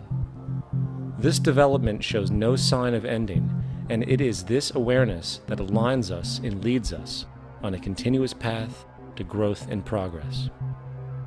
Static, empirical knowledge does not exist. Rather, it is the insight of the emergence of all systems we must recognize. This means we must be open to new information at all times, even if it threatens our current belief system and hence identities. Sadly, society today has failed to recognize this, and the established institutions continue to paralyze growth by preserving outdated social structures. Simultaneously, the population suffers from a fear of change, for their conditioning assumes a static identity, and challenging one's belief system usually results in insult and apprehension, for being wrong is erroneously associated with failure, when, in fact, to be proven wrong should be celebrated, for it is elevating someone to a new level of understanding, furthering awareness. The fact is, there is no such thing as a smart human being, for it is merely a matter of time before their ideas are updated, changed, or eradicated. And this tendency to blindly hold on to a belief system, sheltering it from new, possibly transforming information, is nothing less than a form of intellectual materialism. The monetary system perpetuates this materialism not only by its self-preserving structures, but also through the countless number of people who have been conditioned into blindly and thoughtlessly upholding these structures, therefore becoming self-appointed guardians of the status quo. Sheep, which no longer need a sheepdog to control them, for they control each other by ostracizing those who step out of the norm. This tendency to resist change and uphold existing institutions for the sake of identity, comfort, power, and profit is completely unsustainable and will only produce further imbalance, fragmentation, distortion, and invariably, destruction. It's time to change. From hunters and gatherers to the agricultural revolution to the industrial revolution, the pattern is clear. It is time for a new social system which reflects the understandings we have today. The monetary system is a product of a period of time where scarcity was a reality. Now, with the age of technology, it is no longer relevant to society. Gone with the aberrant behavior it manifests. Likewise, dominant worldviews, such as theistic religion, operate with the same social irrelevancy. Islam, Christianity, Judaism, Hinduism, and all of the others exist as barriers to personal and social growth, for each group perpetuates a closed worldview, and this finite understanding that they acknowledge is simply not possible in an emergent universe.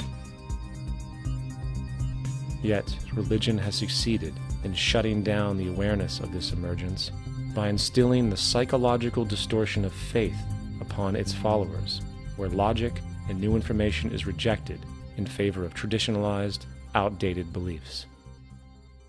The concept of God is really a method of accounting for the nature of things. In the early days, people didn't know enough about how things formed, how nature worked, so they invented their own little stories. And they made God in their own image. A guy that gets angry. When people don't behave right, he creates floods and earthquakes. And they say it's an act of God. A cursory glance at the suppressed history of religion reveals that even the foundational myths themselves are emergent culminations, developed through influence over time. For example, a cardinal doctrine of the Christian faith is the death and resurrection of Christ. This notion is so important that the Bible itself states, "And if Christ be not risen, then is our preaching vain, and your faith is also vain." Yet it is very difficult to take this account literally, for not only is there no primary source denoting this supernatural event in secular history, awareness of the enormous number of pre-Christian saviors who also died and were resurrected immediately puts the story in mythological territory by association. Early church figures such as Tertullian went to great lengths to break these associations, even claiming that the devil caused the similarities to occur, stating in the 2nd century, "The devil, whose business is to pervert the truth, mimics the exact circumstance of the divine sacraments. He baptizes his believers and promises forgiveness of sins. He celebrates the oblation of bread and brings in the symbol of the resurrection.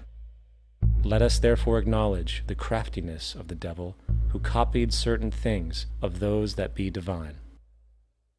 What is truly sad, however, is that when we cease the idea that the stories from Christianity, Judaism, Islam, and all the others are literal history, and accept them for what they really are, which are purely allegorical expressions derived from many faiths, we see that all religions share a common thread, and it is this unifying imperative that needs to be recognized and appreciated. Religious belief has caused more fragmentation and conflict than any other ideology. Christianity alone has 34,000 different subgroups. The Bible is subject to interpretation. When you read it, you say, I think Jesus meant this. I think Job meant that. Oh no, he meant this. So you have the Lutheran, the Seventh-day Adventist, the Catholic, and a church divided is no church at all. And a church divided is no church at all. And this point on division, which is a trademark of all theistic religions, brings us to our second failure of awareness, the false assumption of separation through the rejection of the symbiotic relationship of life. Apart from the understanding that all natural systems are emergent, where all notions of reality will be constantly developed, altered, and even eradicated, we must also understand that all systems are, in fact, invented fragments, merely for the sake of conversation. For there is no such thing as independence in nature. The whole of nature is a unified system of interdependent variables, each a cause and a reaction, existing only as a concentrated whole.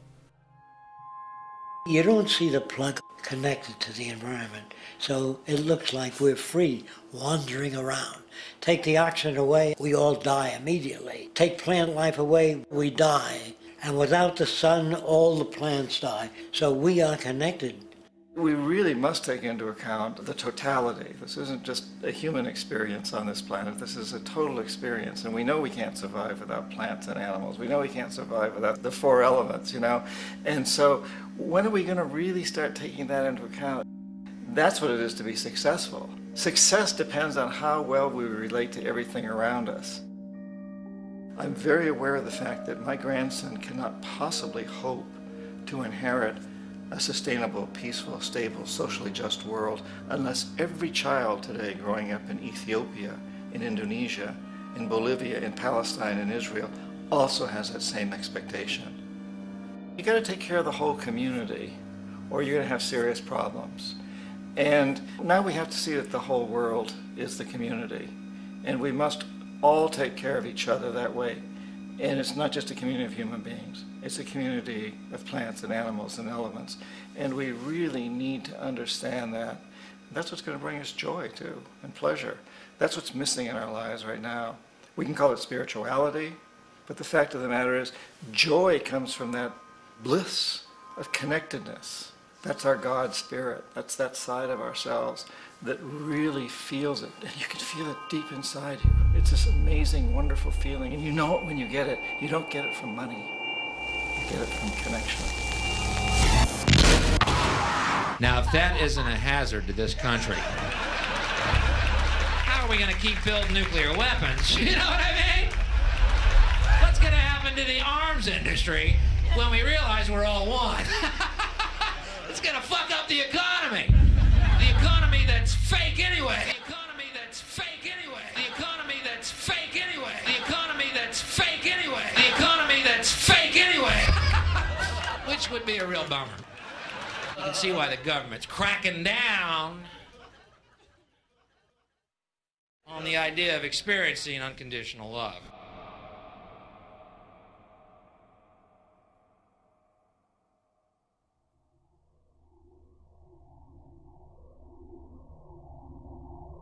Once we understand that the integrity of our personal existences are completely dependent on the integrity of everything else in our world, we have truly understood the meaning of unconditional love. For love is extensionality, and seeing everything as you and you as everything can have no conditionalities. For, in fact, we are all everything at once. If it's true that we're all from the center of a star, every atom in each of us from the center of a star, then we're all the same thing. Even a Coke machine or a cigarette butt in the street in Buffalo is made out of atoms that came from a star. They've all been recycled thousands of times, as have you and I. And therefore, it's only me out there. So what is there to be afraid of? What is there that needs solace seeking? Nothing. There's nothing to be afraid of because it's all us. The trouble is we have been separated by being born and given a name and an identity and being individuated. We've been separated from the oneness, and that's what religion exploits, that people have this yearning to be part of the overall one again. So they exploit that. They call it God. They say he has rules. And I think it's cruel. I think you can do it absent religion.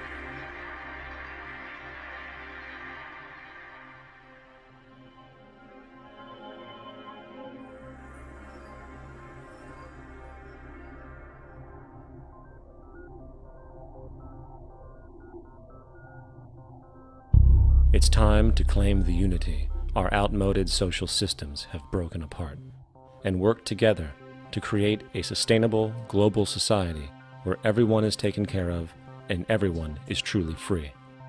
Your personal beliefs, whatever they may be, are meaningless when it comes to the necessities of life.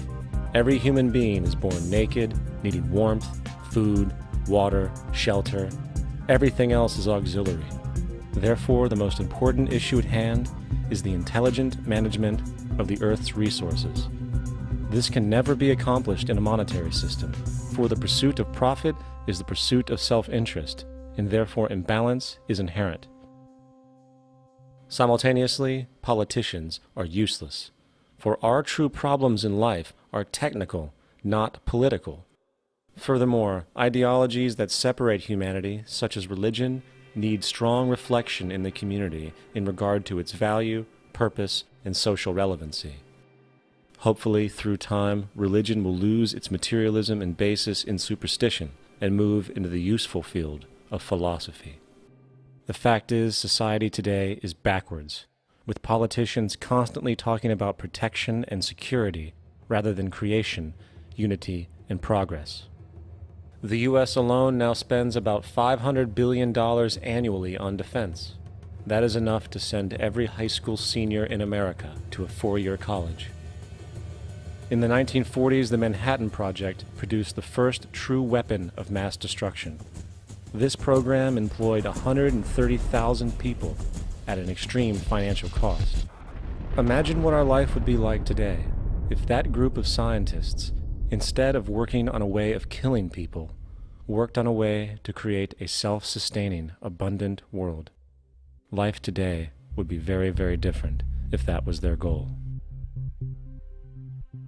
Instead of weapons of mass destruction, it is time to unleash something much more powerful. Weapons of mass creation. Our true divinity is in our ability to create, and armed with the understanding of the symbiotic connections of life, while being guided by the emergent nature of reality, there is nothing we cannot do or accomplish. Of course, we face strong barriers in the form of established power structures that refuse to change. At the heart of these structures is the monetary system. As explained earlier, the fractional reserve policy is a form of slavery through debt, where it is literally impossible for society to be free. In turn, free market capitalism in the form of free trade uses debt to imprison the world and manipulate countries into subservience to a handful of large business and political powers. Apart from these obvious amoralities, the system itself is based on competition, which immediately destroys the possibility of large-scale collaborations for the common good, hence paralyzing any attempt at true global sustainability. These financial and corporate structures are now obsolete, and they must be outgrown. Of course, we cannot be naive enough to think that the business and financial elite are going to subscribe to this idea, for they will lose power and control. Therefore, peaceful yet highly strategic action must be taken. The most powerful course of action is simple. We have to alter our behavior to force the power structure to the will of the people. We must stop supporting the system. The only way the establishment will change is by our refusal to participate, while continuously acknowledging its endless flaws and corruptions. They're not going to give up the monetary system because of our designs or what we recommend. The system has to fail, and people have to lose confidence in their elected leaders. That will be a major turning point if the Venus Project is offered as a possible alternative. If not, I fear the consequences. The trends now indicate that our country is going bankrupt. The probability is our country will move toward a military dictatorship to prevent riots and complete social breakdown. Once the U.S. breaks down, all the other cultures will undergo similar things. As of now, the world financial system is on the brink of collapse due to its own shortcomings. The Comptroller of Currency stated in 2003 that the interest on the U.S. national debt will not be affordable in less than 10 years. This theoretically means total bankruptcy for the U.S. economy, and its implications for the world are immense. In turn, the fractional reserve-based monetary system is reaching its theoretical limits of expansion, and the banking failures you are seeing are just the beginning. This is why inflation is skyrocketing, all debt is at record levels, and the government and Fed are hemorrhaging new money to bail out the corrupt system. For the only way to keep the banks going is by making more money. The only way to make more money is to create more debt and inflation. It is simply a matter of time before the tables turn and there is no one willing to take new loans, while defaults grow, as people are unable to afford their current loans. Then the expansion of money will stop, and contraction will begin on a scale never before seen, ending a century-long pyramid scheme. This has already begun. Therefore, we need to expose this financial failure for what it is, using this weakness to our advantage. Here are some suggestions. Expose the banking fraud. Citibank, JP Morgan Chase, and Bank of America are the most powerful controllers within the corrupt Federal Reserve System. It's time to boycott these institutions. If you have a bank account or a credit card with any of them, move your money to another bank. If you have a mortgage, refinance with another bank. If you own their stock, sell it. If you work for them, quit. This gesture will express contempt for the true powers behind the private banking cartel known as the Federal Reserve, and create awareness about the fraud of the banking system itself. 2. Turn off the TV news. Visit the emerging independent news agencies on the internet for your information. CNN, NBC, ABC, Fox, and all the others present all news pre-filtered to maintain the status quo. With 4 corporations owning all major media outlets, objective information is impossible. This is the true beauty of the internet, and the establishment has been losing control because of this free flow of information. We must protect the internet at all times, as it is truly our savior right now. 3. Don't ever allow yourself, your family, or anyone you know to ever join the military. This is an obsolete institution now used exclusively for maintaining an establishment that is no longer relevant. U.S. soldiers in Iraq work for U.S. corporations, not the people. Propaganda forces us to believe that war is natural and the military is an honorable institution. Well, if war is natural, why are there 18 suicides every single day by American veterans who have post-traumatic stress disorder?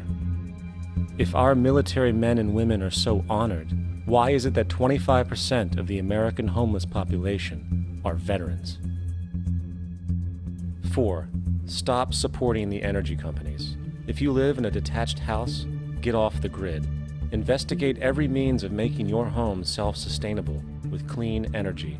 Solar, wind, and other renewable energies are now affordable consumer realities, and considering the never-ending rising cost of traditional energies, it will likely be a cheaper investment over time. If you drive, get the smallest car you can, and consider using one of the many conversion technologies that can enable your car to be a hybrid, electric, or run on anything other than establishment fuels.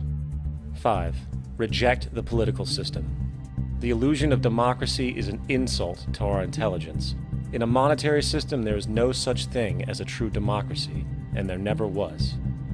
We have two political parties owned by the same set of corporate lobbyists. They are placed in their positions by the corporations, with popularity artificially projected by their media. In a system of inherent corruption, the change of personnel every couple of years has very little relevance. Instead of pretending that the political game has any true meaning, focus your energy on how to transcend this failed system. And 6. Join the movement.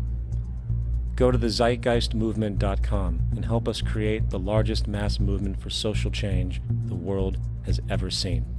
We must mobilize and educate everyone about the inherent corruption of our current world system, along with the only true sustainable solution, declaring all the natural resources on the planet as common heritage to all people, while informing everyone as to the true state of technology and how we can all be free if the world works together rather than fights.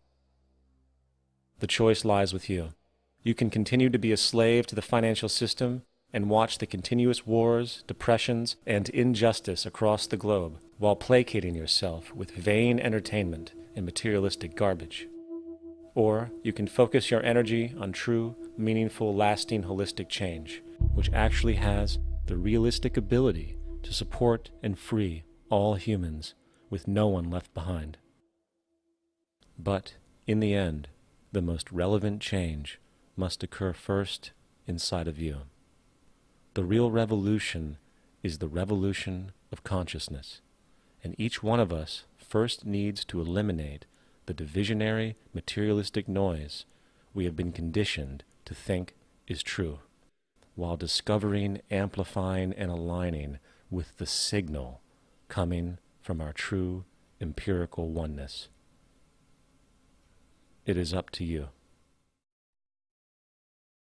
What we are trying in all these discussions and talks here is to see if we cannot radically bring about a transformation of the mind. Not accept things as they are, but to understand it, to go into it, to examine it, give your heart and your mind with everything that you have to find out a way of living differently.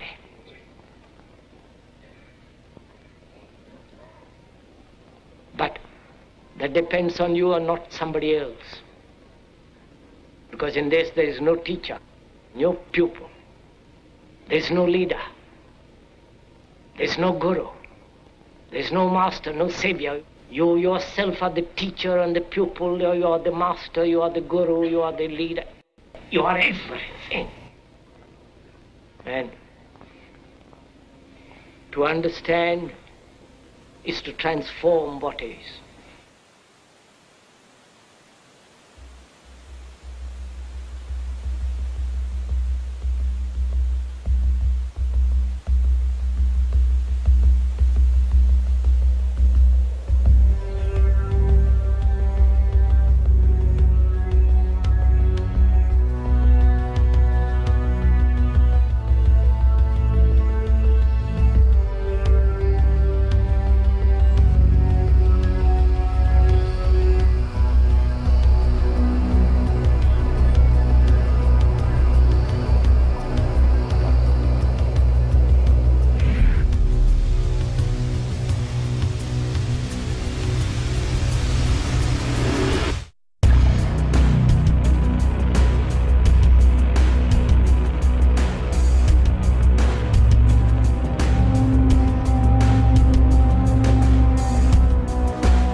My name is Peter Joseph. I live in Brooklyn, New York. I'm 31 years old. I am an independent filmmaker and I suppose the de facto founder of an organization called the Zeitgeist Movement. As far as my background, I was born to what I consider to be a middle-class family. My father is now a retired postal employee and my mother is a retired Child Protective Services employee. In fact, a lot of my social dispositions on society, I think, might come from the experiences I had listening to the stories coming from my mother. I started getting interested in music, I think, at about 8 or 9. I seemed to fall into a love of percussion and drums and rhythm.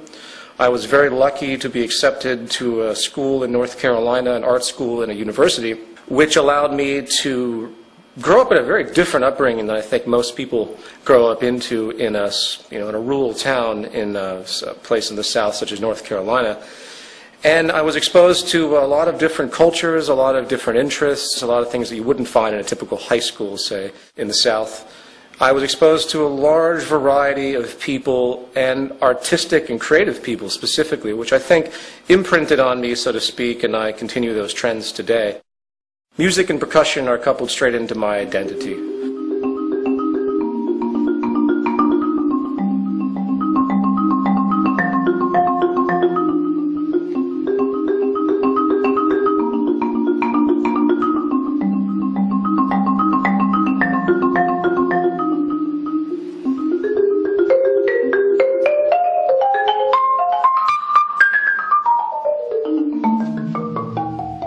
People say to me, well, you work with this social organization, but yet you're just a musician, just a musician. There's the credentialism tendency that comes up a lot with anyone that talks about the issues that we talk about in the movement or that have been talked about in the films.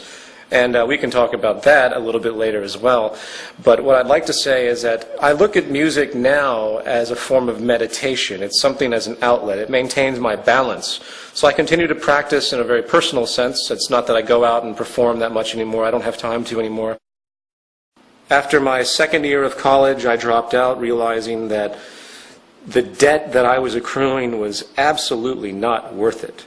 Even then, I knew there was something wrong with going to school, getting a ridiculous amount of debt, $80,000 to $100,000, and then being thrown into the workforce, automatically in a position of indentured servitude, if you will, automatically having to give yourself to the system because you're already in so much debt. My original interest was to be a solo classical marimbist, a laughable concept when I think about it now, but we all have our bouts of naivety as we grow. Once music became difficult for me to pursue as a career choice, I started to get into video and editing, and I got a job in New York and many jobs in New York doing various freelance video editing, shooting, whatever related to video work, film work. You have to do whatever pays you in this society, and I couldn't really find the niche to make money in music, so I ended up in advertising. I always had a problem with people telling me what to do in the labor force, and I did not like advertising, obviously. I did not like the nonsensical manipulation of people's perceptions so corporations can sell their crap. So I began to pursue work in the financial arena. I began to do day trading, which pattern trading. I was moderately successful. I never had a big capital base, which you really do have to have. But I pulled some change out of the market, and I continued to do it on and off for many, many years. I don't do it anymore because I despise the market system. The way I justified this was it was the only job I could come up with that didn't have a boss or a client, so it represented freedom to me. Granted, trading the stock market has absolutely no social relevance. It contributes nothing to society. You could blow up Wall Street tomorrow and it wouldn't make a damn difference to anything in regard to the natural order of affairs on this planet. So at that stage in my life, I just wanted a way out. I wanted to not have to deal with being a slave to the corporate system anymore. So anyway, that's when I started first investigating economics. And I'm sure you have other questions about that, so I'll stop there. Zeitgeist began as a public performance, an attempt at a vaudevillian concept. What I did was I set up 2 screens, and I had a huge percussion set up in the middle where I performed, with the videos that were on the two screens. Some of the equipment you see here was used. I've actually sold off most of my equipment, but regardless, I think I have some photographs I can give you. There's only a few that actually were captured, believe it or not, of the original event. I wish I had documented the original event because people keep asking me about it. But nevertheless, it started off as a creative work, a variation on the early vaudevillian concept, film and live music, live performance. And once it was over, you know, it was a free event. I did it for 6 nights, I believe. And people came. I advertised it like crazy. I spent thousands and thousands of dollars. I did it mainly because I had been stuck in the corporate reality, and I just wanted to do something for myself to make myself feel better about a world that's going to shit, essentially. A world that's being dominated by finance. A world that's sick and distorted through religious processes, financial oligarchs. It was just an expression. It was, in fact, a very angry but solemn expression. I never expected it to turn out to be what it was at all. After it was over, I just found myself in a little bit more debt. And I took the work, which, by the way, I had no clearance for. I didn't clear any of the aspects with it. But since the internet is what it is, tossed it up online to see what would happen. Maybe some people would like it. They download it. I get some feedback, whatever. What happened completely blew my mind. I posted it on one website, and from there a chain reaction occurred, and it's pretty much all history from that point on. I couldn't even tell you how it unfolded. All I know is that I got wind of the fact that it was getting a tremendous amount of hits and talked about a lot, so I built a website for it, zeitgeistmovie.com, and I just had it up there for free. Then I realized that people wanted it on DVD. I'm like, okay, well, I guess I should try to do that. So I was forced into a very difficult position of getting clearance from all the participants involved, which was very difficult, by the way, because everyone saw dollar signs, because it's an internet film that's getting millions of views.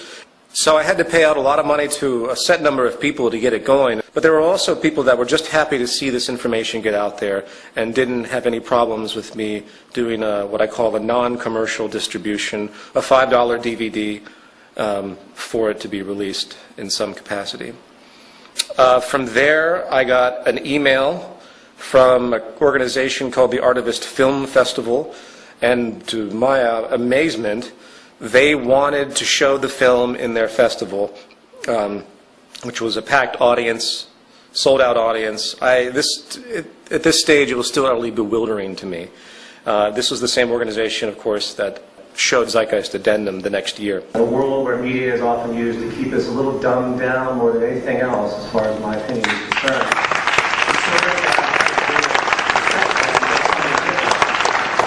I've often said art without conscience is meaningless, and I think action without conscience is futile.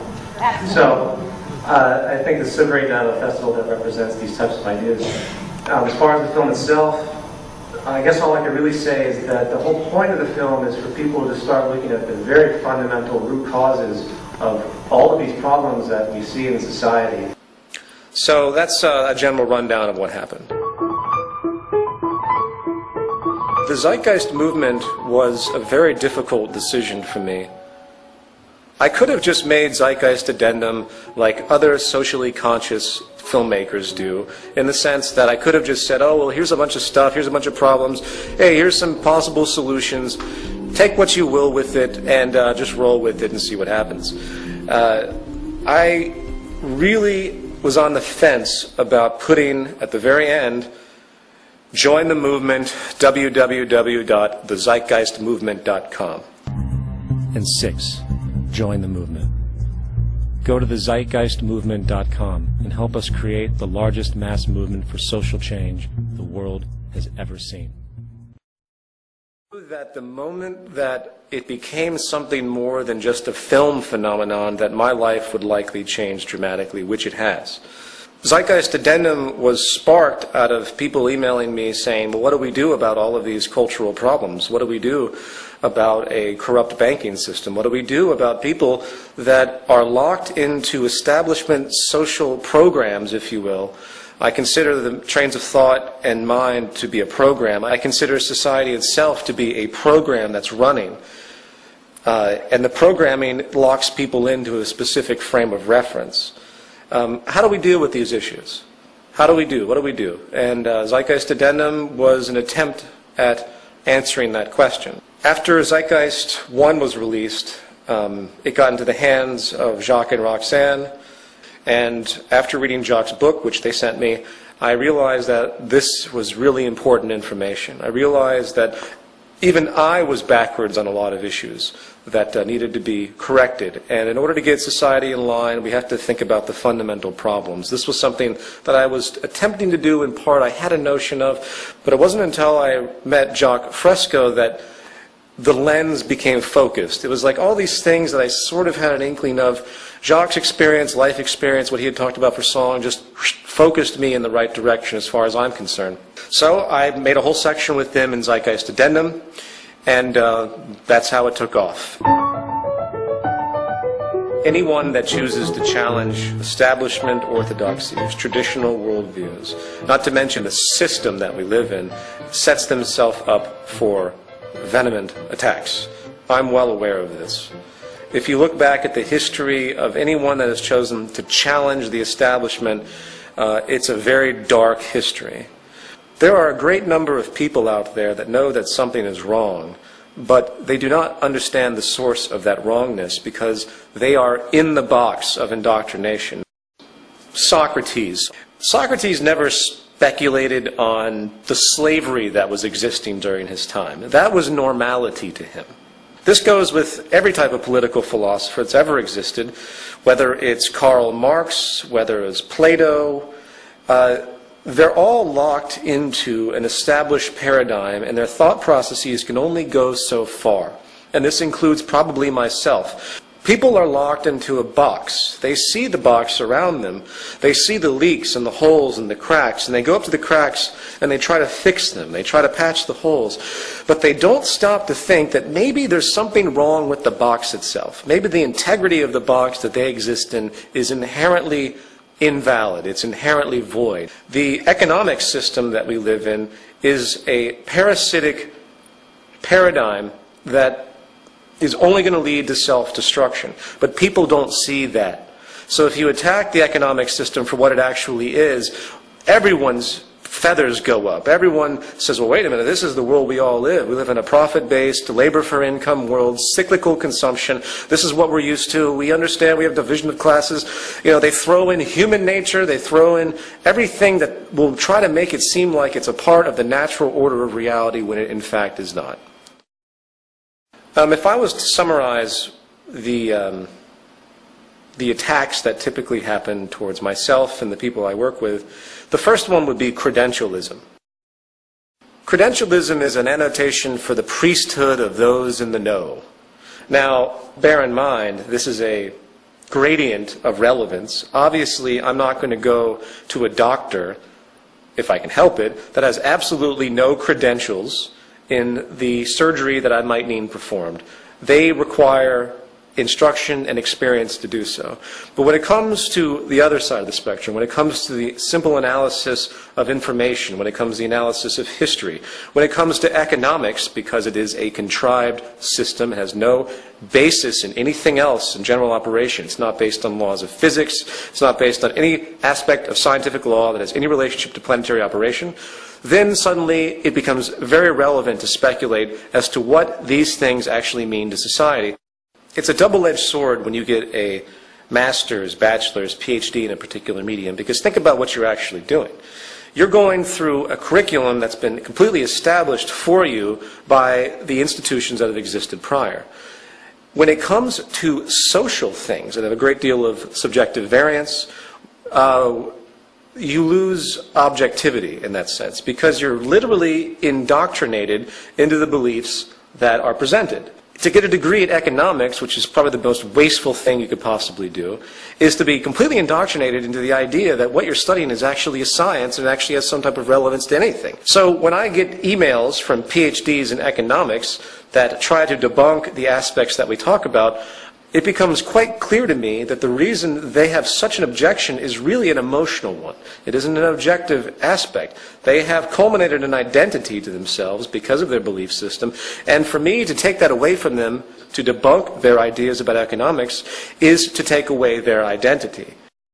It's easy to point out that some of the greatest minds that have contributed some of the most powerful inventions to our world have come from non-establishment institutions, have worked on their own. They've done their own study. They've guided their own direction of information. They didn't just sit in a classroom and take in the rote information, do the step-by-step processes as oriented by the establishment, and then grab their diploma and degree, and hey, now I'm an expert in a given field.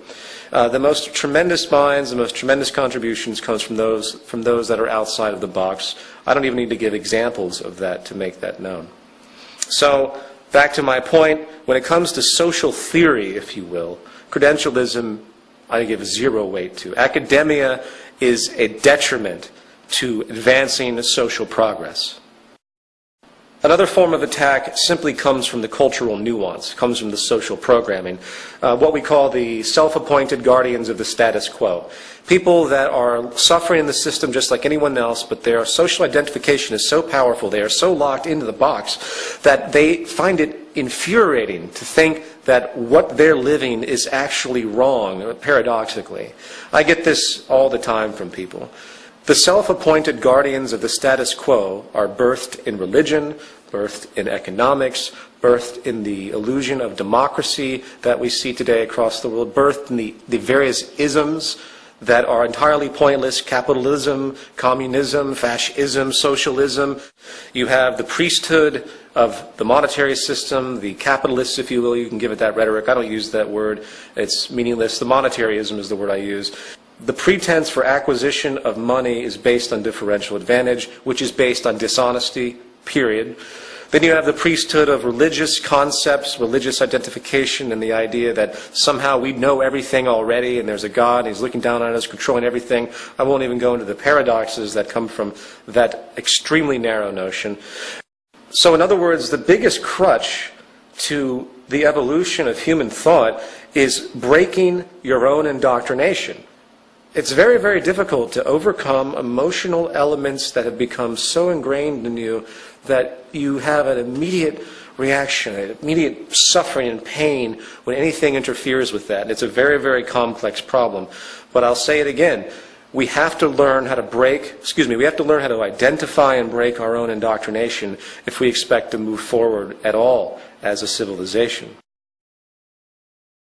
My name was put forward because I wanted to protect my friends and family from the association. People say to me, well, you should come out with everything. If you're going to talk about any of this stuff, then you've got to be prepared to deal with all of this and that you set up for yourself. I had an email that said that to me, criticizing me for not releasing my last name.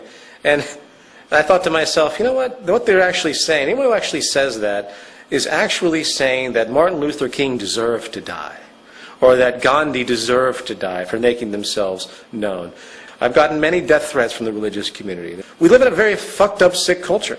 We really do. The society is mentally ill. To be normal is to be messed up in this culture. So my name, Peter Joseph, at what point does my identity become absolutely transparent? Should I give people my social security number? Should I give them my tax returns? And just to throw it in there are plenty of people throughout history that have gone by their first and middle name, excluding their last name from their general communication and walks in their society, just like people often use their middle name and their last name. Those that have something against me for the things that I talk about want to find anything they can to try and make me look like I'm hiding something or I have ulterior motives, and I expect that.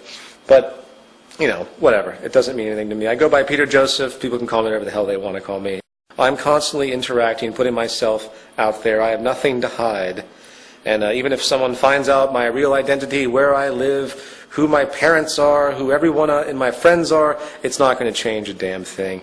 The unfortunate reality is that I am given a controversial title, and people do have a lot of problems with me of a more traditional-minded upbringing.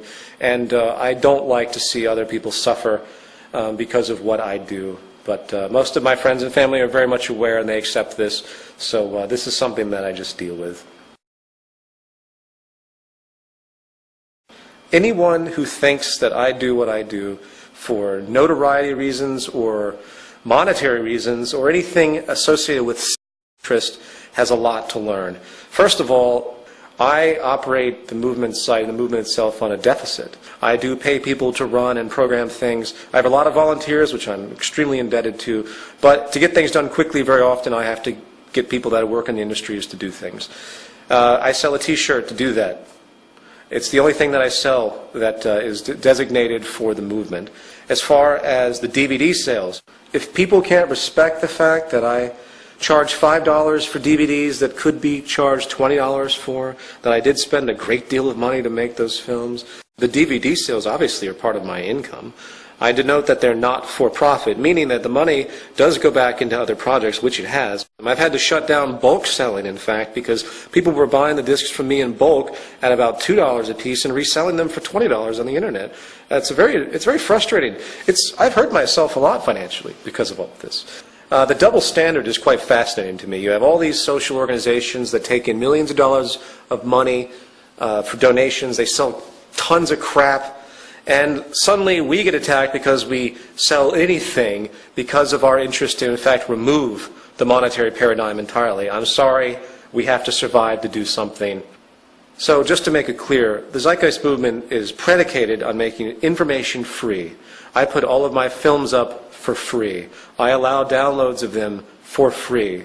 Anyone wants to help me out by buying a $5 DVD I could charge $20 for easily commercially, that helps, but I don't push it. I will continue to work in advertising or anything else I have to do to keep things going while maintaining the integrity of the movement itself by walking the line of non-profitability. The only time that we'll ever ask for donations as the movement is when we have a big project that needs to move forward, and we have no projects like that now. We're in a period of collecting people and streamlining functionality.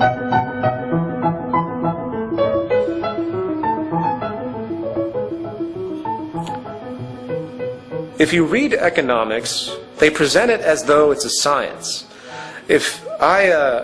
I've read through much of the curriculum of what bachelor's and master's degree Harvard University students would read for their degrees in economics.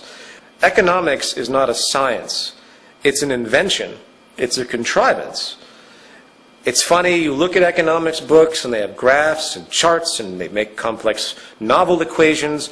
It's all contrived. It doesn't have any relationship to the natural order of things. It is based upon a folk way of orienting production and distribution, and we've established this massive structure that makes it seem valid.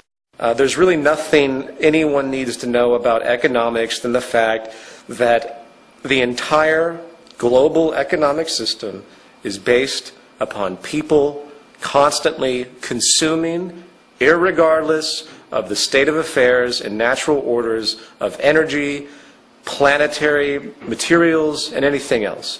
It is blind, narrow consumption with absolutely no regard for the environment. We have to recognize that we're all scientists. And we all have to start thinking about things in a scientific manner, which most of us do to a certain extent.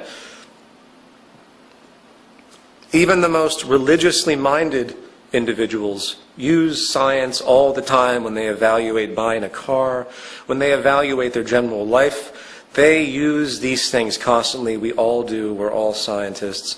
That is the discovery, the epiphany that needs to come out. Science is not a cold, heartless thing. It is what has given us everything that comprises our well-being. Now, you can argue philosophy. As far as I'm concerned, any form of philosophy, any form of notions of morality are absolutely meaningless unless they are sprouted from the natural world using what I would consider to be analysis known as the scientific method. I am nothing but bored to tears by philosophical dispositions and verbal hobbies that do absolutely nothing. Religion is a verbal hobby. One of the age-old scams of the establishment is to hand religion to the populace so they feel like there's something positive waiting for them as they suffer because of this perpetual, constant oligarchical evolution that has emerged since, I believe, the hunter-gatherer society. When we culminated agriculture, we altered everything. We created social stratification. We began to control the environment. Before the Neolithic Revolution, it's been well documented by anthropologists that there was a natural balance to the planet. Population was in balance because we could only do what the earth provided for us naturally. Once we started to control the planet through agriculture, and now through many different means, we began to create disimbalance. We began to create uneven supplies. We began to generate scarcity deliberately for the sake of self-preservation and profit. So as society became more and more imbalanced, as the concept of property emerged, as the great pirates started to travel the oceans, bringing back goods to different continents, to different kingdoms, creating power structures of resources, certain tools were used to control humanity, to keep those that were not deserving the right of life or deserving the fruits. To keep the stratification going, they were given various tools to subdue them. Religion is one of the age-old tools to subdue the masses. Now, by the way, I'm not saying that's where the origin of religion came from. That's a whole different subject if you want to talk about it, because it was covered in the first part of my film. I'm simply talking about the political usage of religion, which carries on to this day.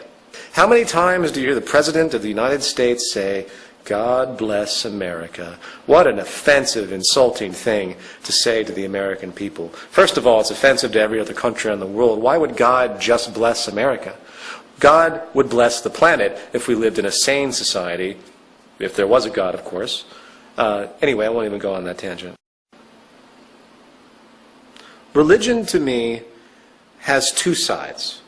On one side, you have the dogma, the indoctrination. You have resurrections. You have all the fantasy notions that come, that exist in the literary books that are there. On the other side, there's a brilliant philosophical disposition. I happen to love a lot of the things that the Jesus character had stated. I see beautiful notions in almost every major religious figure.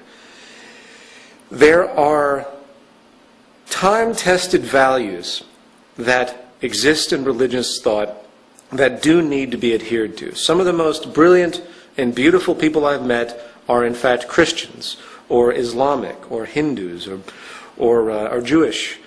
They know where to draw the line, where to stop at the fanaticism, because that's where religious danger goes to. Once you believe something dogmatically enough, where you say, Jesus existed, that's that, anyone who says otherwise is an enemy of mine, then you have some very serious neuroses to deal with. Whether Jesus existed or not doesn't mean anything. I think Jacques Fresco put it best on Larry King. When Larry King asked him, "What do you think about Christianity?" he said, "I think it's great. When are they going to put it into practice?" So my religious disposition is that I wish that those that have religious inclinations would really dig deep into their beliefs and ask themselves, what is it about their religion that they actually use? What is it about the reciprocation notions that you can find in all religions that you see actually materialize in most people's behavior? The golden rule and all those things which exist in all religions. I think we have a list in our PDF for the Zeitgeist Movement orientation guide. If you review these ideas, no one puts them into practice. In the end, my disposition on religion is very, very simple. It's nothing but a bunch of stories. They're allegories that have meaning. They get distorted through interpretations because that's the nature of semantics. But I don't want to rule out religion. I don't think religion should be outlawed or anything like that. I think it should be understood for what it is. The problem with humanity is we're ripped apart. There are far too many ideologies out there that have no basis on anything tangible. I want to make this very, very clear. All Orthodox religions, at least Western religions, there might be a few elements of Hinduism and Buddhism that are an exception, but let's just say the Judeo-Christian Islamic system of belief, to me, is no different than the isms of state associations that we see in our political sphere, meaning communism, socialism, fascism, capitalism. These are ideas created that have no relevance to nature whatsoever. In other words, they have absolutely no relevance to the carrying capacity of the earth, to our ability to support ourselves, to our ability to produce, to the methods of production, to the methods of distribution, to the way we orient society and keep ourselves alive and keep ourselves healthy and prosper, and for the betterment of what I consider to be the organism of the human species as a single organism. None of those beliefs have anything to do with any of that. And that's a problem to me. For example, the Catholic Church and a lot of other religions that feed off of those early Old Testament ideologies, they advocate this illusion that we can just procreate constantly and everyone's going to be fine. God will take care of everyone. As of right now, with the future of energy, established energy, the future of the way we are orienting ourselves on this planet through depletion, I'm not having any children. While I try to be as optimistic as possible with the Zeitgeist movement and what we could do, which is phenomenal what we could do, as of right now we have some powerful barriers. I'm not having children. Why? Why would I say that? First of all, I wouldn't feel good. I would feel utterly negligent and irresponsible at this point in time to bring in another human being. Most people, when they give birth to children, it's a traditionalized, self-serving, established notion where we're going to have kids and have a family. To hell with the carrying capacity of the earth. To hell with the fact that we might be impoverished. I mean, you see this in trailer parks all the time. I used to live in a trailer park. I've seen this countless times. People don't have any relationship to anything. They have no education as far as what makes society work, as far as what the processes are that feed them. So they continue to have kids over and over and over again, or continue to do many, many things that have no relationship to anything. But let's focus on the children aspect. For me to bring in a child is for me to actually say, I believe the world will be in good shape for the duration of my child's life. And then it becomes, well, what if my child has a grandchild? Should the world have the integrity to maintain stability for that child as well? This is the question. This is what all parents out there should be asking themselves. They shouldn't be having children for their own self-serving needs so they can have a family and be traditional and show up at church and have their 2 kids. It has to relate to something real. Humanity has to start thinking about its relationship to the earth. Until it does so, we're fucking doomed. We have created an economic structure, a religious, philosophical structure that is absolutely decoupled from anything tangible and real, and these ideologies are what will destroy the human species and destroy the planet. It's become a cottage industry for people to sell books and DVDs debunking Zeitgeist. There are people that have full websites that use advertising, sponsorship to make money, and I find the whole thing just to be amusing, frankly. Zeitgeist 1 is based on pre-existing information. There isn't one thing in that film that doesn't come from a source. The most grand debunking aspect is part 1, the religion section. Comparative religion. It's no mystery. It's been talked about for decades and centuries. Religions have been borrowing from each other. Religions have to borrow from each other. Why? Because all information is serial. All knowledge is serial. It is illogical to think that any information of any religion is of a novel origin. And that's the beauty of it, in fact, when you trace the source of most established religions, because they all come back to nature. They all come back from primitive ideas about natural unfoldings of nature, storms, the sun, obviously. It's nothing metaphysical, it's nothing esoteric, it's just absolutely obvious. Is it any mystery that the sun has been idolized as a source of life, which it is? Is it any mystery for any of that? Obviously not. As of right now, we are running out of oil. We are going to be running out of natural gas. In fact, very simply, all fossil fuels, which is the governance of all society, our entire society is completely created based on fossil fuels, from the plastics, everything. I won't even go into it. Anyone who questions that, just take a moment to think about what oil powers, what fossil fuels power, from the lights that we all use, from the coal or natural gas power plants, to what runs your car, to what comprises the fabric of industrial civilization is fossil fuels. And we are provably using them at a rate far exceeding their renewability, which takes hundreds of millions of years. No one's thinking about this. No one is thinking about it because the economic paradigm will not allow it. The core value of Western society today, I mean, in America, the central motivating value now is nothing but blind consumption. Saturdays are for shopping, I heard someone once say. You know, there's a reason why I used Times Square in Zeitgeist Addendum as the noise. If you remember, there's all the noise on the screens, because Times Square is the epitome of absolute waste, of the most disgusting angles of humanity. Materialistic noise. Humanity cannot survive in a paradigm that requires infinite growth, which again is what it's based on. If you're not familiar with that, think about it. All we do is buy and consume and consume and consume. That's what makes the economy go. If people stop buying, the GDP of all countries goes down. Well, the more we buy, consume, and waste our resources, the faster we extinguish ourselves. What do you do? What do you do? How do you stop this? This is why the Zeitgeist movement exists.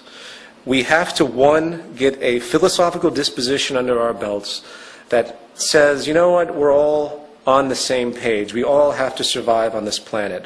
We are faced with some tremendous problems, and the only way they're going to be resolved is to begin to work together. Everyone needs to shed their religious ideas, they need to shed their capitalist, socialist, fascist, communist pre-constructs. They need to shed everything that they have been taught and ask themselves one simple question: what the fuck do we need to continue our survival on this planet without horrors and wars and continuing the patterns and all the things that continue to happen? You know, the Zeitgeist movement, as has been denoted in all of our materials, is the, quote, activist arm of the Venus Project, pushing forward to what we call a resource-based economy. A resource-based economy is very, very simple. It is simply a system that is structured in a, quote, systems theory approach. To explain a systems theory approach, all I have to do is look at the planet itself. The planet is a holistic system. So the first step is very, very simple. We recognize it's a system, and we treat it as such. We have to start measuring and monitoring all the earthly resources. We cannot be so stupid as to give corporations the ability to control for their own little clique's betterment resources that we all should have an inherent deserving.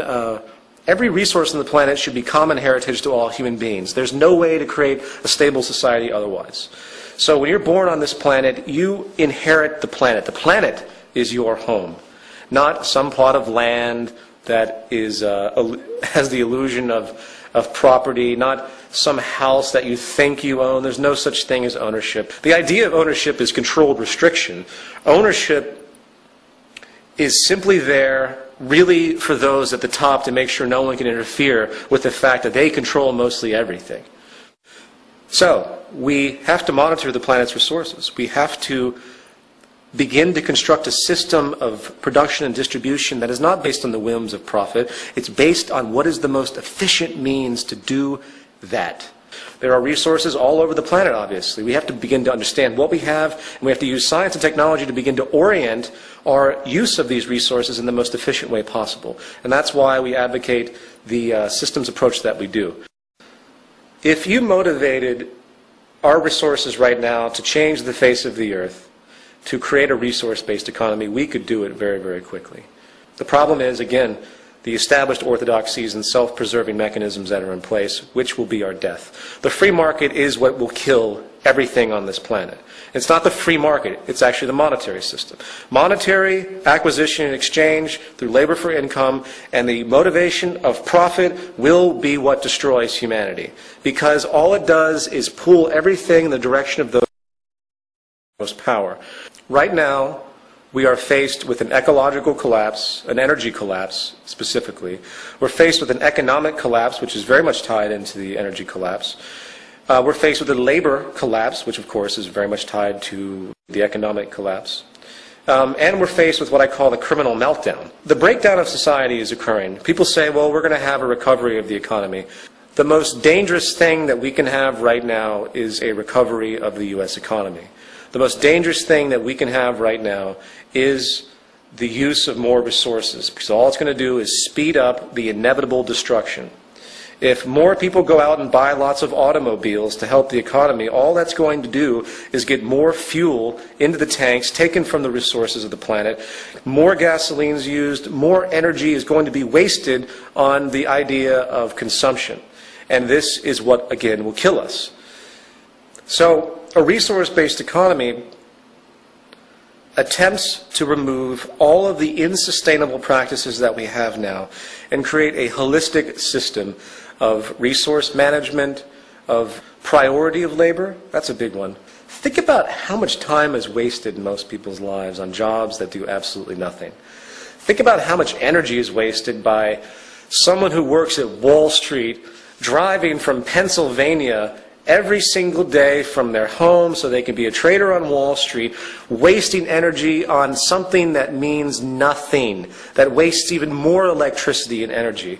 When you begin to think like that, when you begin to see how much energy and resources are wasted on actions that have no return whatsoever except the self-interest and consumeristic monetary values of particular individuals, but return nothing to society. Think about how beautiful society would be when we start to educate people on natural processes of the environment, on science, technology, and resource conservation. And when people engage society in a professional level, if you will, they do so on things that actually matter. That will be cataclysmic. That will be unbelievable to see people doing stuff that actually has a relevance. That will enable them to have so much more freedom, too. To put it in a gestural sense, the way I see human survival and the human self-interest mechanism, which does exist, but it's accelerated by our system, is making a psychological trick to what it means to be self-serving. Social interest needs to become self-interest. In other words, when I invent something, that is given to everyone for them to improve upon and to utilize. That invention isn't hoarded through patents and trademarks. It's given to everyone. In turn, what that means is that every time anyone else invents something or creates something or has an idea, that comes to me too. Suddenly, humanity becomes a singular organism. It becomes a working system. People ask me a lot about spirituality. They say, well, if you don't like any of the established religions, are you spiritual in any other way, or something like that?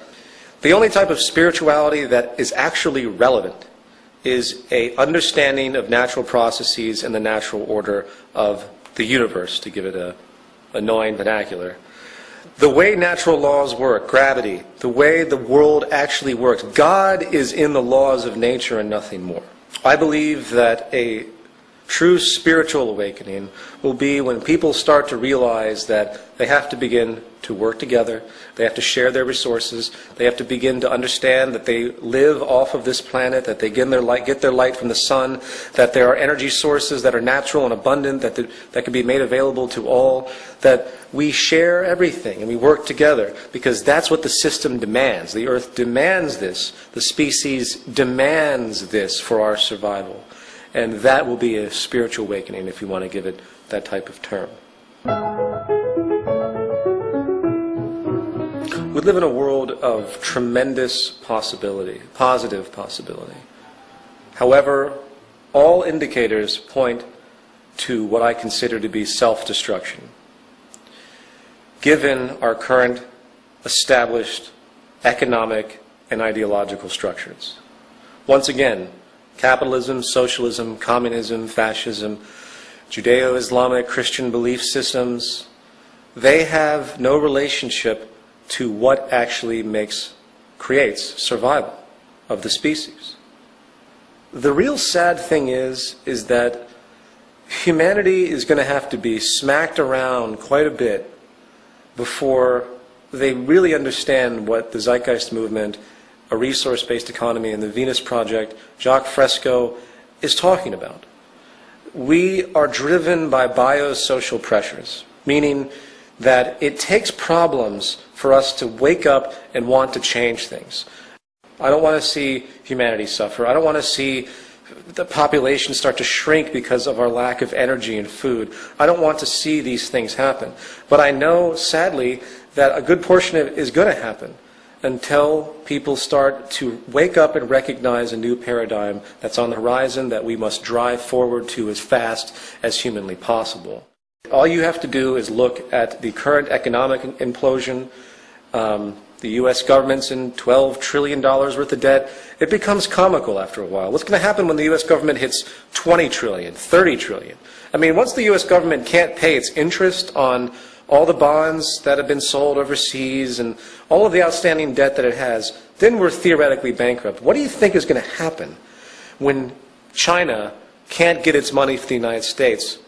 What do you think is going to happen when the United States, because we use 25% of the world's energy, starts to run out of oil in Iraq and starts to invade other Middle Eastern countries, which we'll probably do beforehand, but starts to do that?